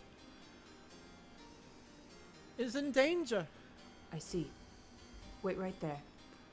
I always find it amusing looking at these as they're in construction, because sometimes just certain lines are not there yet, because you don't have those lines to put in. So it's just, what do you think we should do? Silence. Now, you notice this little dip here? So I had a weird issue. I had to replace the controller that I was using to play the game with, because the port on the back was getting loose, and I had to literally physically hold the cable into the controller at all times. If I let go, you'd hear this really loud sound. In fact, let me save really quick here, so I can demonstrate what I'm talking about. This just completely ruined the entire thing here. Wait, did I chop it out completely? Oh, looks like I did, actually. Yeah, it looks like I completely deleted it. Well, whatever. The point being that there was this really, really loud pop sound that played every time the controller lost connection. And a pop played right here, and it was really, really obvious. So what I did, was I found the actual song that plays for this section, and tried to make it so that this actual song, this is just an MP3 right here. The actual song is playing at the point of the thing. Tried to get it to the right volume to match the game, and then faded between the two so you don't really notice. Your Majesty, it seems that Princess Garnet has run off with the royal pendant. Well, of all the... So you can kind of notice how, or rather, hopefully you don't notice, how the music kind of fades out and then fades back in across those two things, because problems. Hello, Trunifor. Hi, Dr. Nick. I just noticed something, though. No interruptions! Can't you see I'm watching the show? Your Majesty, I'm afraid Princess Garnet has... Yes, she did leave her seat a while ago. Your Majesty, it seems that Princess Garnet has run off with the royal pendant. So, Bragon, is there any chance I could convince you to redo this section too? Because you only sent me the 2 samples, and Braun only has the 3 sections, but I'd really love it if I could get this section too. Now, I like your voice acting for this. Now, everyone, you can mute it all you want. I like your section here. Listen to how she does this. General Beatrix. Your Majesty. And Captain... I love the way she says that right there. Captain Steiner. Yes, Your Majesty. Go find Garnet. At Yes, once, Your my queen. Majesty. And I love how just wonderfully dismissive she sounds there. It's like, because that's the whole point. It's basically just, go fix this. God, I don't want to deal with this. You know. But I love this little bit right here. And Captain... What's his name again? Oh god, I can't remember his name. Anyways. Yes, Trunifor. This is the Lorewalker Theater. As you can see, we have a lot of lines across the whole thing. Chapter 1 is actually very close to done. We need about 4 people's inclusions. Roximus' stuff, Anselmo's stuff. We need Thorn's lines. That's from Random. No, I believe it completely, Bragwin. And we need 1 line of Questy, and then we're actually done with Chapter 1. Chapter 2, I've only started putting lines in, but I do have all of Galtori's lines. Oh, trust me, Trunifor, as I think I've been showing for the last however long I've been streaming, looks like about an hour and a half, this is an insane amount of work. That's part of the reason why I wanted to show this off. I like giving behind-the-scenes stuff, and I kind of like making people understand how much work goes into some of these projects. So we need to skip up to here. So this is going to be 1358. roughly. Boop.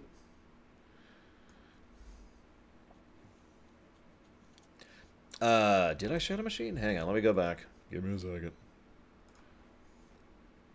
I am breaking it down where I find it to be thematically purposeful and good for showtailing. So, for example, Chapter 1's actually quite long, relatively. It's an hour and a half, and it goes all the way up until the conclusion of the Frost area, Ice Cavern or whatever. Originally, I was going to chop Chapter 1 off right here instead, the moment they hit the overworld. But then I noticed it's only about 15 or so minutes before you get to the end of the Ice Cavern. And I feel like the breaking point, narratively speaking, behind we have left the Ice Caverns, Dagger has just gotten her new name, you know, there's a new dynamic between Steiner and Vivi and Steiner and Zidane. This feels like a better breather point, and then we just fade out as we go over to the village. So I decide based on any individual moment where I do the chop off. I haven't even decided all of the chapter cutoffs in the future yet, not really. I have vague ideas, but I'll decide more specifically once I see it in action. So where's the Black Waltz? He's going to be... Why didn't you fall asleep? You should be dead by now. I have to admit, that line bothers me. You should be dead by now. You emphasize the should, which always weirded me out. It's okay. It makes you sound unhinged, so I'm okay with that. It just sounds weird. All timing videos are in the Google document. Every single one of them is linked next to their chapters. Chapter 3, 1, 2, 3, and 4s are all in the Google document right now. In fact, 5s is not there because I'm not done with it yet. Still working on it. Well, unfortunately, one of our voice actors is playing both Marcus, Blank, and Baku, which means most of the actual play isn't actually in yet. See you around, Dream Whisperer. And actually, I have used some of your louder takes out there. I pick and choose. And thank you, Roxanne. I do appreciate it. So, this is what Black Waltz #1 sounds like. Why didn't you fall asleep? Now that line's perfect. You should be dead by now. Are you the one causing this blizzard?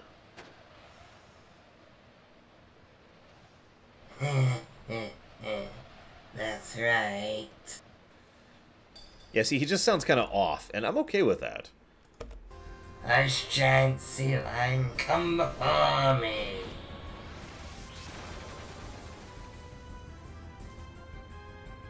Go, sea lion. Now, if I'm not mistaken, where's Shadow Machine? I was going to ask you to do several lines in Chapter 3, I want to say? It's 3 or 4. We have a lot of it. I think it's 3, I think. Yeah, it's 3. We have a bajillion NPCs in Chapter 3, and I'd love it if you could do some of those.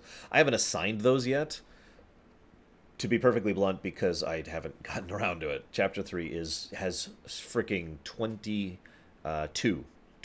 random NPCs, all of whom have dialogue. Just in Chapter 3 alone. And most of those are non-recurring characters. Like, we will be seeing the grandmother later, Minister Artania, Engineer Z-Bolt, he'll be back. And that's kind of it. Yeah, minor lines. Don't take it that way. Unlike half the world, I believe in the BioWare standard of voice acting. Even random NPCs should have good voice acting. It's critical to the enjoyment of a work. I've always believed that. Number 3 will reclaim the princess. Okay, so... Go wrong. This is actually a good example of what I was talking about, by the way, Steiner. Wow. Sildeer. I actually used one of your takes here, and then the other take, and then the first take again, because I felt... So I splice your lines a lot, is what I'm trying to say, Sildeer. Insolent fool. The princess need not sneak around. Besides, we're heading back to the castle. You leave her alone. And you will address her as Princess from now on, you silly peasant. So I pick and choose for whatever I feel is going to sound best. Regent Sid will be voiced by Darth Tyron. He is our resident Tor streamer. And actually, I think I still have the audition, so I can give you a little bit of a taste of what that's going to sound like. Where's the auditions? Here we go. So, what do we got here? Where is...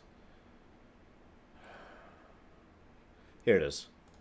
It can't be helped. I designed this ship as an Oglop after all, so I have no idea what could happen. And that's it. No more potions, no more medicine. We are gonna go find Hilda. I already have a completed blueprint in my head. Do as I tell you, and it will be completed in no time. So that's going to be our Sid. Yeah, it's Winamp. I use Winamp just for regular stuff. In case you're curious who you beat, Syldir, this was his Steiner audition. Are you talking about Zidane? Yes, he did protect the princess and her kingdom. But that doesn't change the fact that you are all thieves. If anything should happen to the princess, I will have your head. No thoughts of my own? Nonsense. How can I, a lowly knight, understand the queen's thinking? I need not worry about the ramblings of a criminal. Are you talking about Zidane? Sorry, it's got loop on there. Now, who did I give to... That's right, Mandarton. Where's Mandarton's? So I want you to hear what Amaranth is going to sound like later, if I could find the audition for it. Everyone sent in their file names in completely different formats, so I'm like,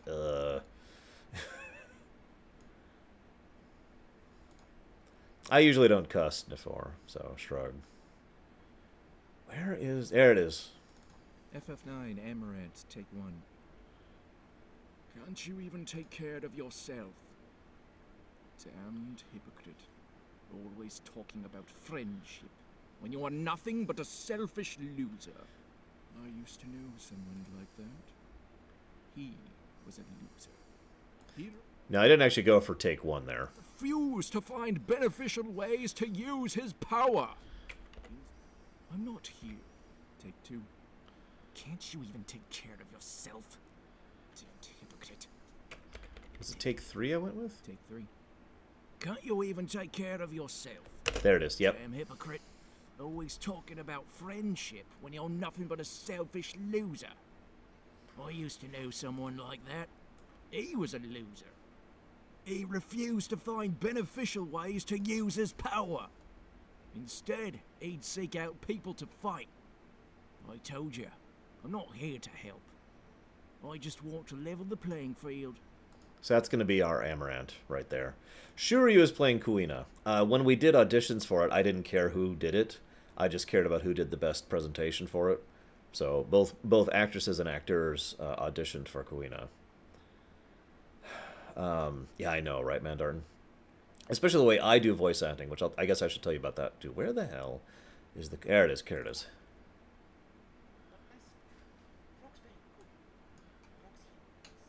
Now, I know that's quiet. I've already mentioned this to Shuryu. It needs to be a lot louder than those.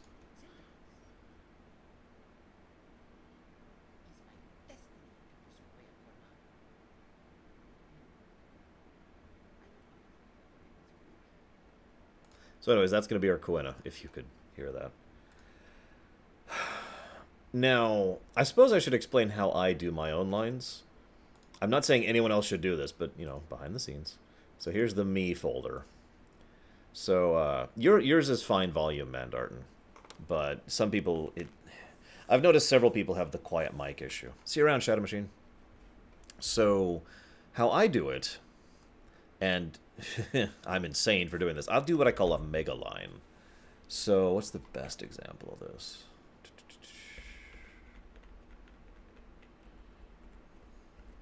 Okay, so... Okay, that's not really a great example of that. I once did a 45-minute mega line back in Paper Mario 2. Seriously. if you don't understand what I mean by mega line, a mega line is when I just sit there and I voice act an entire chunk of dialogue without pausing in between. I'm just watching the video, and I record 15 minutes or however long of just the character I'm voicing's lines. And the timing is, of course, based on the video, because I'm just, I'm watching the video here, so I can actually time it perfectly. And I know what lines are coming. I understand. So, I can do that. I know where I'm going and what I'm doing, what my direction is. So, again, knowing the game very well helps me with that. And then I just go in and, replace any bad takes as I go. So that's why most of the VV stuff you were seeing back in Chapter 1 was this massive dialogue that was stretching out across several minutes. Because that's how I do it. Without breathing. Yeah, no. No, actually what I tend to do is I'll be like... here, I'll pretend I'm voicing Zidane here for a second. Yeah. There's something strange going on. We'll leave once Vivi gets back. Okay, so now I have a moment. I take a moment, breathe, relax a bit, stretch, and then I have a good plan for crossing Southgate. It's gonna be easy. They're not looking for the rest of us, so we'll just hide you. Forget about Rusty. Leave everything to me. And then, okay, now I take a breath, stretch for a moment. It's very important to make sure your lungs are nice and stretched while doing voice acting. It's extremely helpful. So I know you can't physically see me, but I'm literally raising my arms so my chest is expanded, so it's easier for me to stretch. And then, we skip forward a little bit. And then it would be back to doing some more lines. As it turned out, it didn't matter we snuck into their mansion. But the Kings were hiding something in their mansion, and... what's wrong? Am I boring you? And you notice how I take an audible breath in between there? Because I literally just chop that out. It's very rare that I leave breathing in, only in, like, individual lines being spoken, one right after another, or when it's relevant to the line being spoken.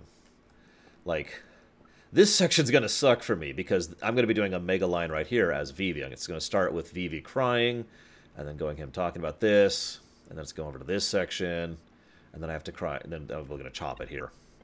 Oh yeah, I mentioned edits. You see how I chopped this scene 3 times here? It took me forever to get a take of this that I was actually happy with. So we leave this room, we go into this room, cut bits of line to dialogue, move on, see the little bit, and then move into the next room and go straight to here. This was like 7 or 8 takes to get the perfect take of this. Now you might be like, what was so difficult about this? Well, a couple things. First of all, I wasn't 100% decided on which things I should interact with as I go. You'll notice that chest in the background is actually already opened, because I've already been through here on an earlier take opening the chests, and then I decided to chop the chest opening out.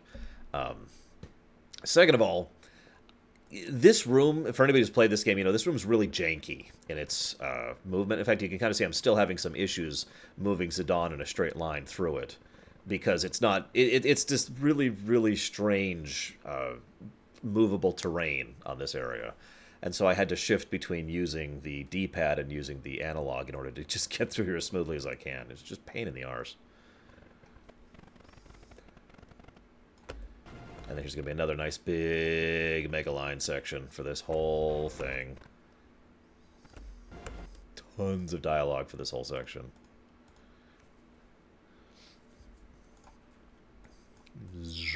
Anyways. So that's, like I said, that's a mega line. Yeah, I know, right, Trunifor? I actually have been going back and forth throughout this between using the D-pad and using the analog, depending on what looks better for any given scene. I've kind of gotten a little bit more of the hang of it now, but if some of the early stuff in Chapter 1 looks kind of weird, that's why. In fact, I could probably show you what I mean by that really quick. And no, NLG, because it's all in my head. I do it in my head, though, all the time. So this opening bit, yeah, there's nothing here, really. Nothing here, nothing here. Nothing here. There's Cinna. Cinna's dead because he's secretly Edward. Cutscene. Cutscene. So, The movement for this section I'm actually a little bit embarrassed by.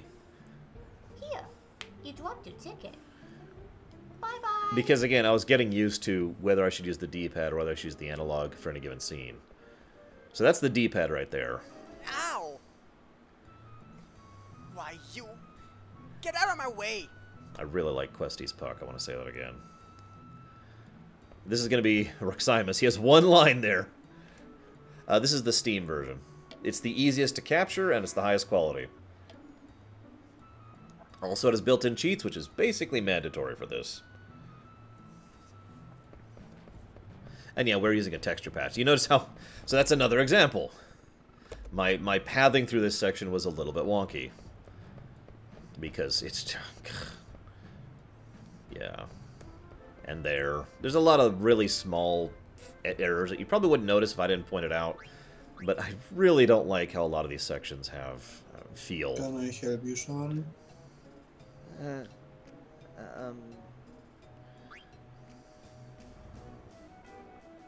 What's this? There's something odd about this tiki. So yeah, we also have a lot of people who are not from the United States doing lines, and I think that actually adds to the overall presentation. FF9, of course, being the one with the most dialects, most accents, and most fleshed out world, it makes sense to me that we have the most accents across most of the characters. That's in Chapter 3, isn't it? By which I mean...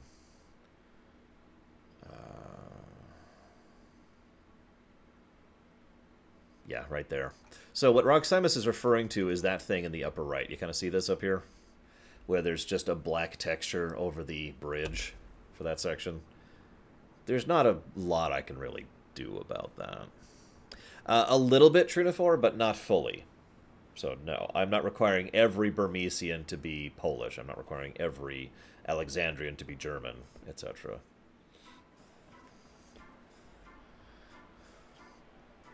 I'll have the stupid special.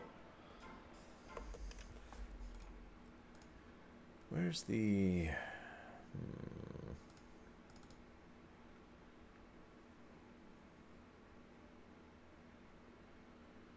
Here it is. So, this is not... Adventures has been done, celebrations has been had, and everything's back in, well, the back again. Okay, I don't think I have her actual audition, but that's the woman who'll be voicing Freya. That is Rai Okami. Do I have her actual audition line? There will be a couple of times where I would like an accent if available, but if it's not, I'm not going to sweat it. Most notably with the Clarins and the Burmesians, and of course, the Dwarves. The Dwarves need to have an accent. That's just pretty much mandatory. So, anybody who can have a Scottish, excuse me, wrong word, a Dwarven accent. Anybody who can do a Dwarven accent for the Dwarves. Oh, hey, Guido. I was talking about your line earlier, too. Your lines are technically ready to go if you want to voice them, Guido, but no rush on that. Well, some of your lines, because you're in multiple chapters. Looks like I don't have Rai Okami's actual audition. She did a good job of it. I just can't find it. There's randoms. There's Galtori's. Yeah, Galtori, the woman playing Garnet, also wanted to do Kuina. Is my destiny to pursue way of Gormand? Which I found rather amusing. And Selma auditioned for everyone, of course. So did Random. Did you have fun in Salt Lake City, by the way? I forgot to ask that. I've been so busy with everything else. Where is... Yeah, it looks like I just do not have that role. Whatever. Shrug. Okay, so where am I? Chapter 2, Chapter 2. I do actually want to get some real work done here, instead of just showcasing the behind-the-scenes stuff. So, zoom out. Zoom in. Excellent. Yes. So, Guido, all the lines are on the Google Docs. And in the Google Doc is the link to the timing videos. You are specifically in... Pretty sure it's Chapter 3, but let me double check that. I know you're in 4, and I believe you will be in 5, but I'm not done with 5 yet. Chapter 4, Sharia, Random, Saldier, Galtori, Mike, Bragwin, Foxby, Guido in 3rd. There you are. So you're actually in Chapter 4. You and 3rd both. And then I have 15 random characters for Chapter 4, and this is going to suck, guys. So I need Quail. Shrug. Here's the document. Bam. Dying Soldier 1, Dying Soldier 2, Dying Soldier 3, Dying Soldier 4, Dying Soldier 5, and Dying Soldier 6. I need all of those to be different actors. There's a lot of dying Burmesians in Chapter 4. And that's gonna suck. I also need 5 people to say 1 word, but I need 5 separate people to say 1 word for the Black Mage soldiers. It's very important to me to have each of the Black Mages have a different voice. Not only will that be foreshadowing for later, but it helps to distinguish how the Black Mages are actually people. They're just still developing. Then there's a couple of named Burmesians. Dan, Cal, Gray, and Way, I believe is how that's pronounced. And of course, A. Moogle. That's the one Foxby is going to be voicing. Yeah, the number of random NPCs in this game is through the roof. So there's a lot of lines like that. And so each of those Black Mages will be saying literally 1 word, and that word is the word kill. Kill! You know, with kind of like a weird off cadence. Kill! Like it's not quite meant. There's no malice there. It's just what they've been ordered to do. What could go wrong? Can your brother say kill? Or kill. Kill. Kill. Kill. Can you say the word kill? Oh, that would be insane, Trunifor. I'd love to do that. If I ever had the so-called scope and sway to really be able to access a lot of voice actors, I would totally do that. I do somewhere. I'm not sure where. I might have deleted it.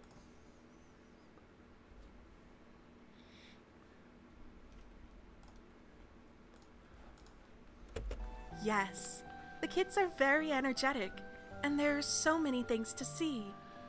I've never walked around so freely before in my life. So you notice something there. Galtori has done this a few times. I've noticed a lot of actors do this. They'll do the lines so that the overall bundle of lines fits, but the division between sentences is off. Now, I get that, and I get why they do that, but it is kind of funny sometimes to hear one sentence bleed over into another, and then all of the sentences end where they should. See, I've never walked around so freely before in my life. But where are all the adults? But that far, all the adults. So we'll chop that off there. Many things to see. Now, one thing I sometimes do, and I'm going to poke at this here. I've never... I'm going to see if I can smooth this out a little bit. So, if I smush Ived to the left, it'll look like this. Which means, obviously, this would then have to do this. Which means her line would start... Yes, the kids are very... significantly earlier, but it kind of works when in motion. Yes, the kids are very energetic, and there's so many things to see. I've never walked around so freely before in my life.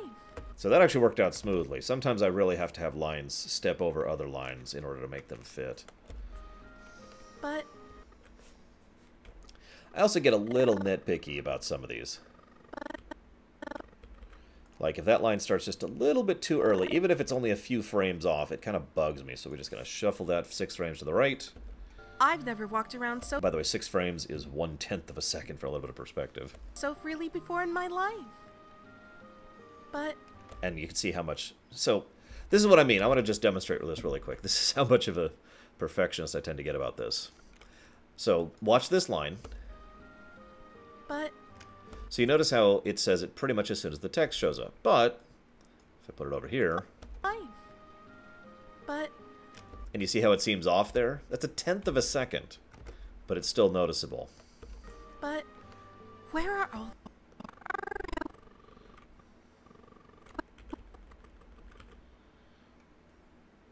Oh no, please time them to the text boxes. That is what I actually want. Jesus Christ, if you don't time to the text boxes, I end up with lines I literally can't use. That happened a few times back in Paper Mario 2, where someone's lines... I basically had to go back and say, hey, can you please redo this line? You said it too slowly. I literally can't fit it in the scene.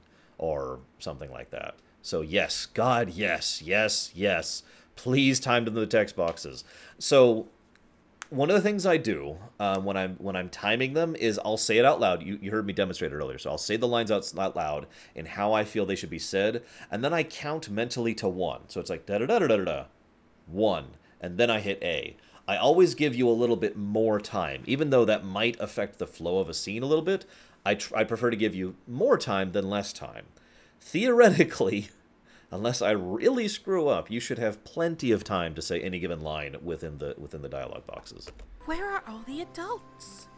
So now you can see how we've chopped this section up. We moved that forward, we moved this out, and we moved this out, and so what now? Yes. The kids are very energetic. Oh, that's a good question. Roximus, how did we decide? Because they finally pronounced Gisel, or Geisel, recently. You remember that? They finally pronounced it. I think it was in World of Final Fantasy. Crap, I don't remember. Where was that? Where was that?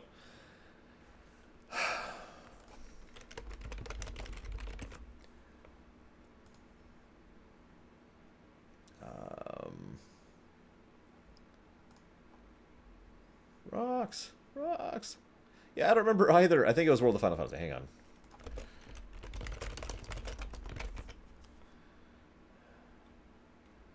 Videos.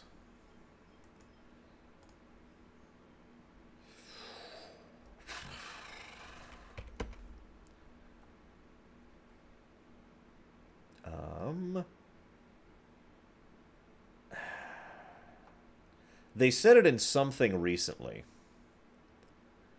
And I'm trying to remember. It was something very recent. It was FF15, or it was World of Final Fantasy. And it was really recent when they finally said it. It's the first time we've ever heard it out loud. I remember my knee-jerk reaction was, that's how you say that? Mute. Here, I'm going to mute the audio for a bit so you don't hear it. Mute. There we go.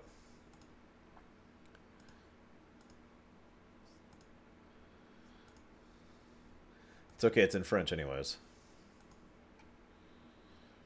In French, apparently they say Giselle. That doesn't help me, though.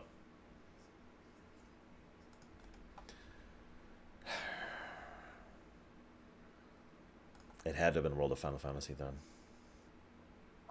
How about this one?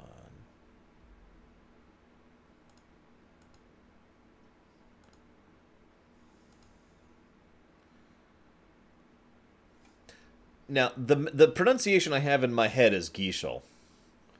So I'm going to stick with that for the moment. Like, that sounds alright, right? Geishel? It's certainly not what I used to pronounce it, so it's probably correct. The way I used to pronounce this is Geisel. Instead of Geishel.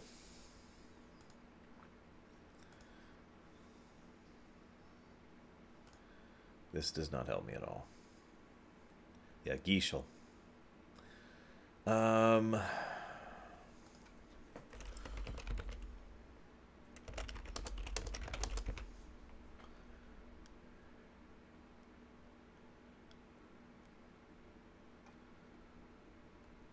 Maybe they said in FF14? I wouldn't have seen that, though. It has to have been World of Final Fantasy. It literally has to be in World of Final Fantasy, because it was extremely recent, and it was something that had proper voice acting for them to say it. There really are only 3 candidates for that.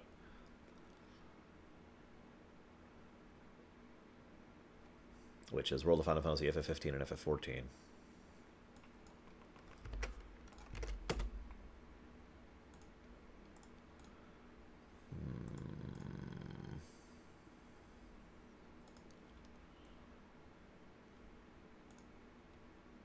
Oh, no, it was FF13-3.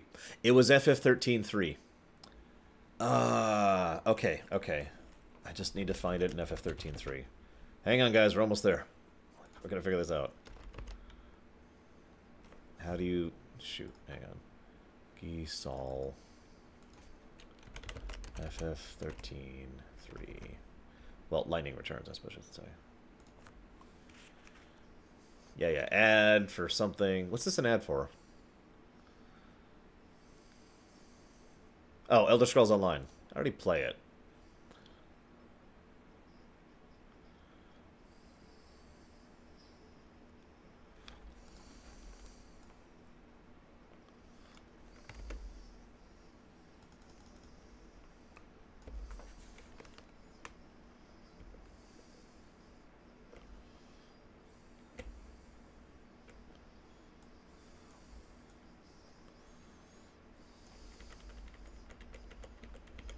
I'm just letting the video play in the background here while I wait for them to say it.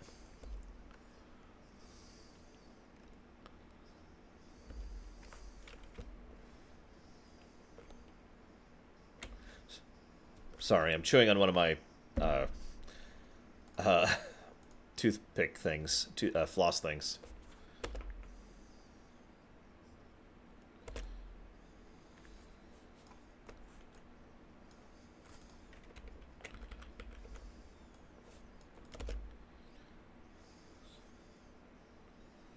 There we go.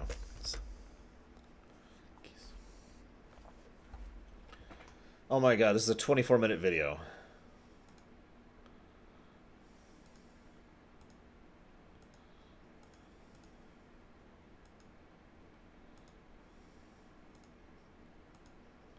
So here's the Chocobo Predator.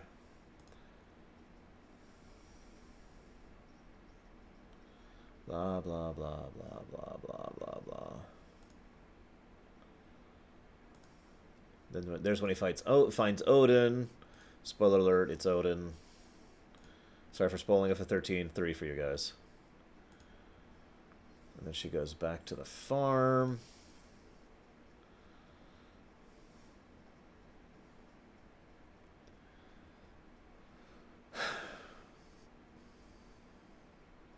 Alright, sorry.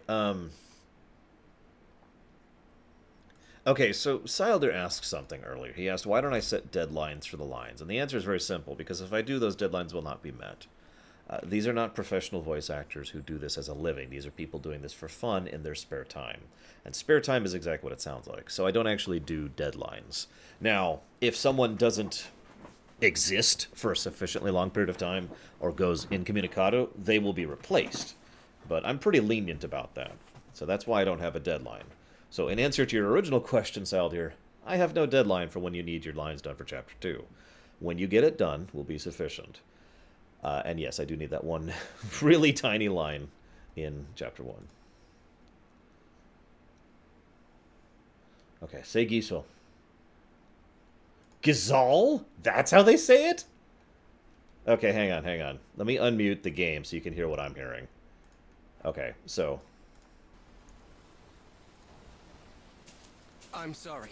Dr. Gazal's in surgery right now and can't be disturbed. So apparently it's Gazal. What do you know? My reaction really was, that's how you say it? Just... So... Someone write that down. No, I'll jot it down really quick over here. Gazal. I'll put it down there. Gazal. Whoops. Gazal. There we go. Yes, every single one of us was wrong. That's... Anyways. Yeah, I know, right, Shiryu? The hell do I know? Anywho, now that we've solved Gazal... God, I'm just going to say that a few times. Gazal, Gazal, Gazal greens. Gazal pickles. Actually, when you say it that way, it doesn't sound too bad, does it? Get your Gazal pickles here. Gazal pickles. That's in Chapter 3, isn't it? Hang on. Actually, I'll just do it this way. Where's... Chapter 3...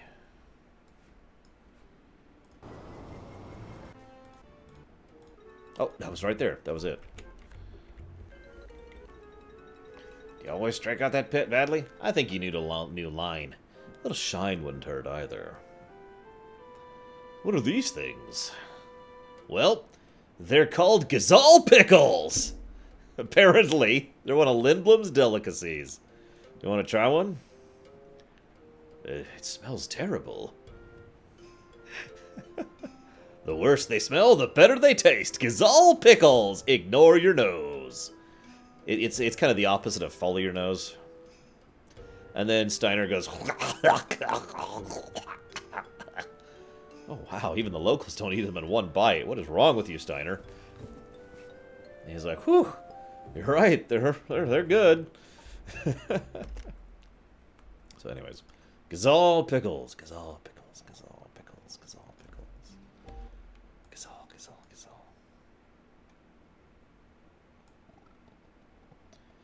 If it makes you feel any better, Saldir, it took us 3 years to finish Paper Mario 2. No. Seriously, it really did. Also, I will admit most of the delay has been on my end. It's one of the reasons why I've been working on it in my now existent spare time. Because it's really important to me to get people pushed in the right direction and get that momentum going again. Yeah. Yeah, it took 3 years to finish Paper Mario 2's thing. Now, in fairness... It took closer to, I think, about 8 months to finish Chapter 3 through 8, or whatever it was.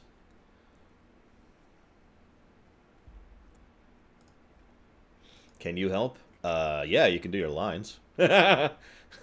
Otherwise, no. As I described earlier, doing this editing is monumentally boring and legitimately difficult for me to concentrate on. So, I do this when I can. Like right now. I think I'm going to go ahead and chop off the local recording, though. So for those of you watching this on YouTube, I hope you've enjoyed this little behind-the-scenes peek. And, yeah, watch Lorewalker Theater.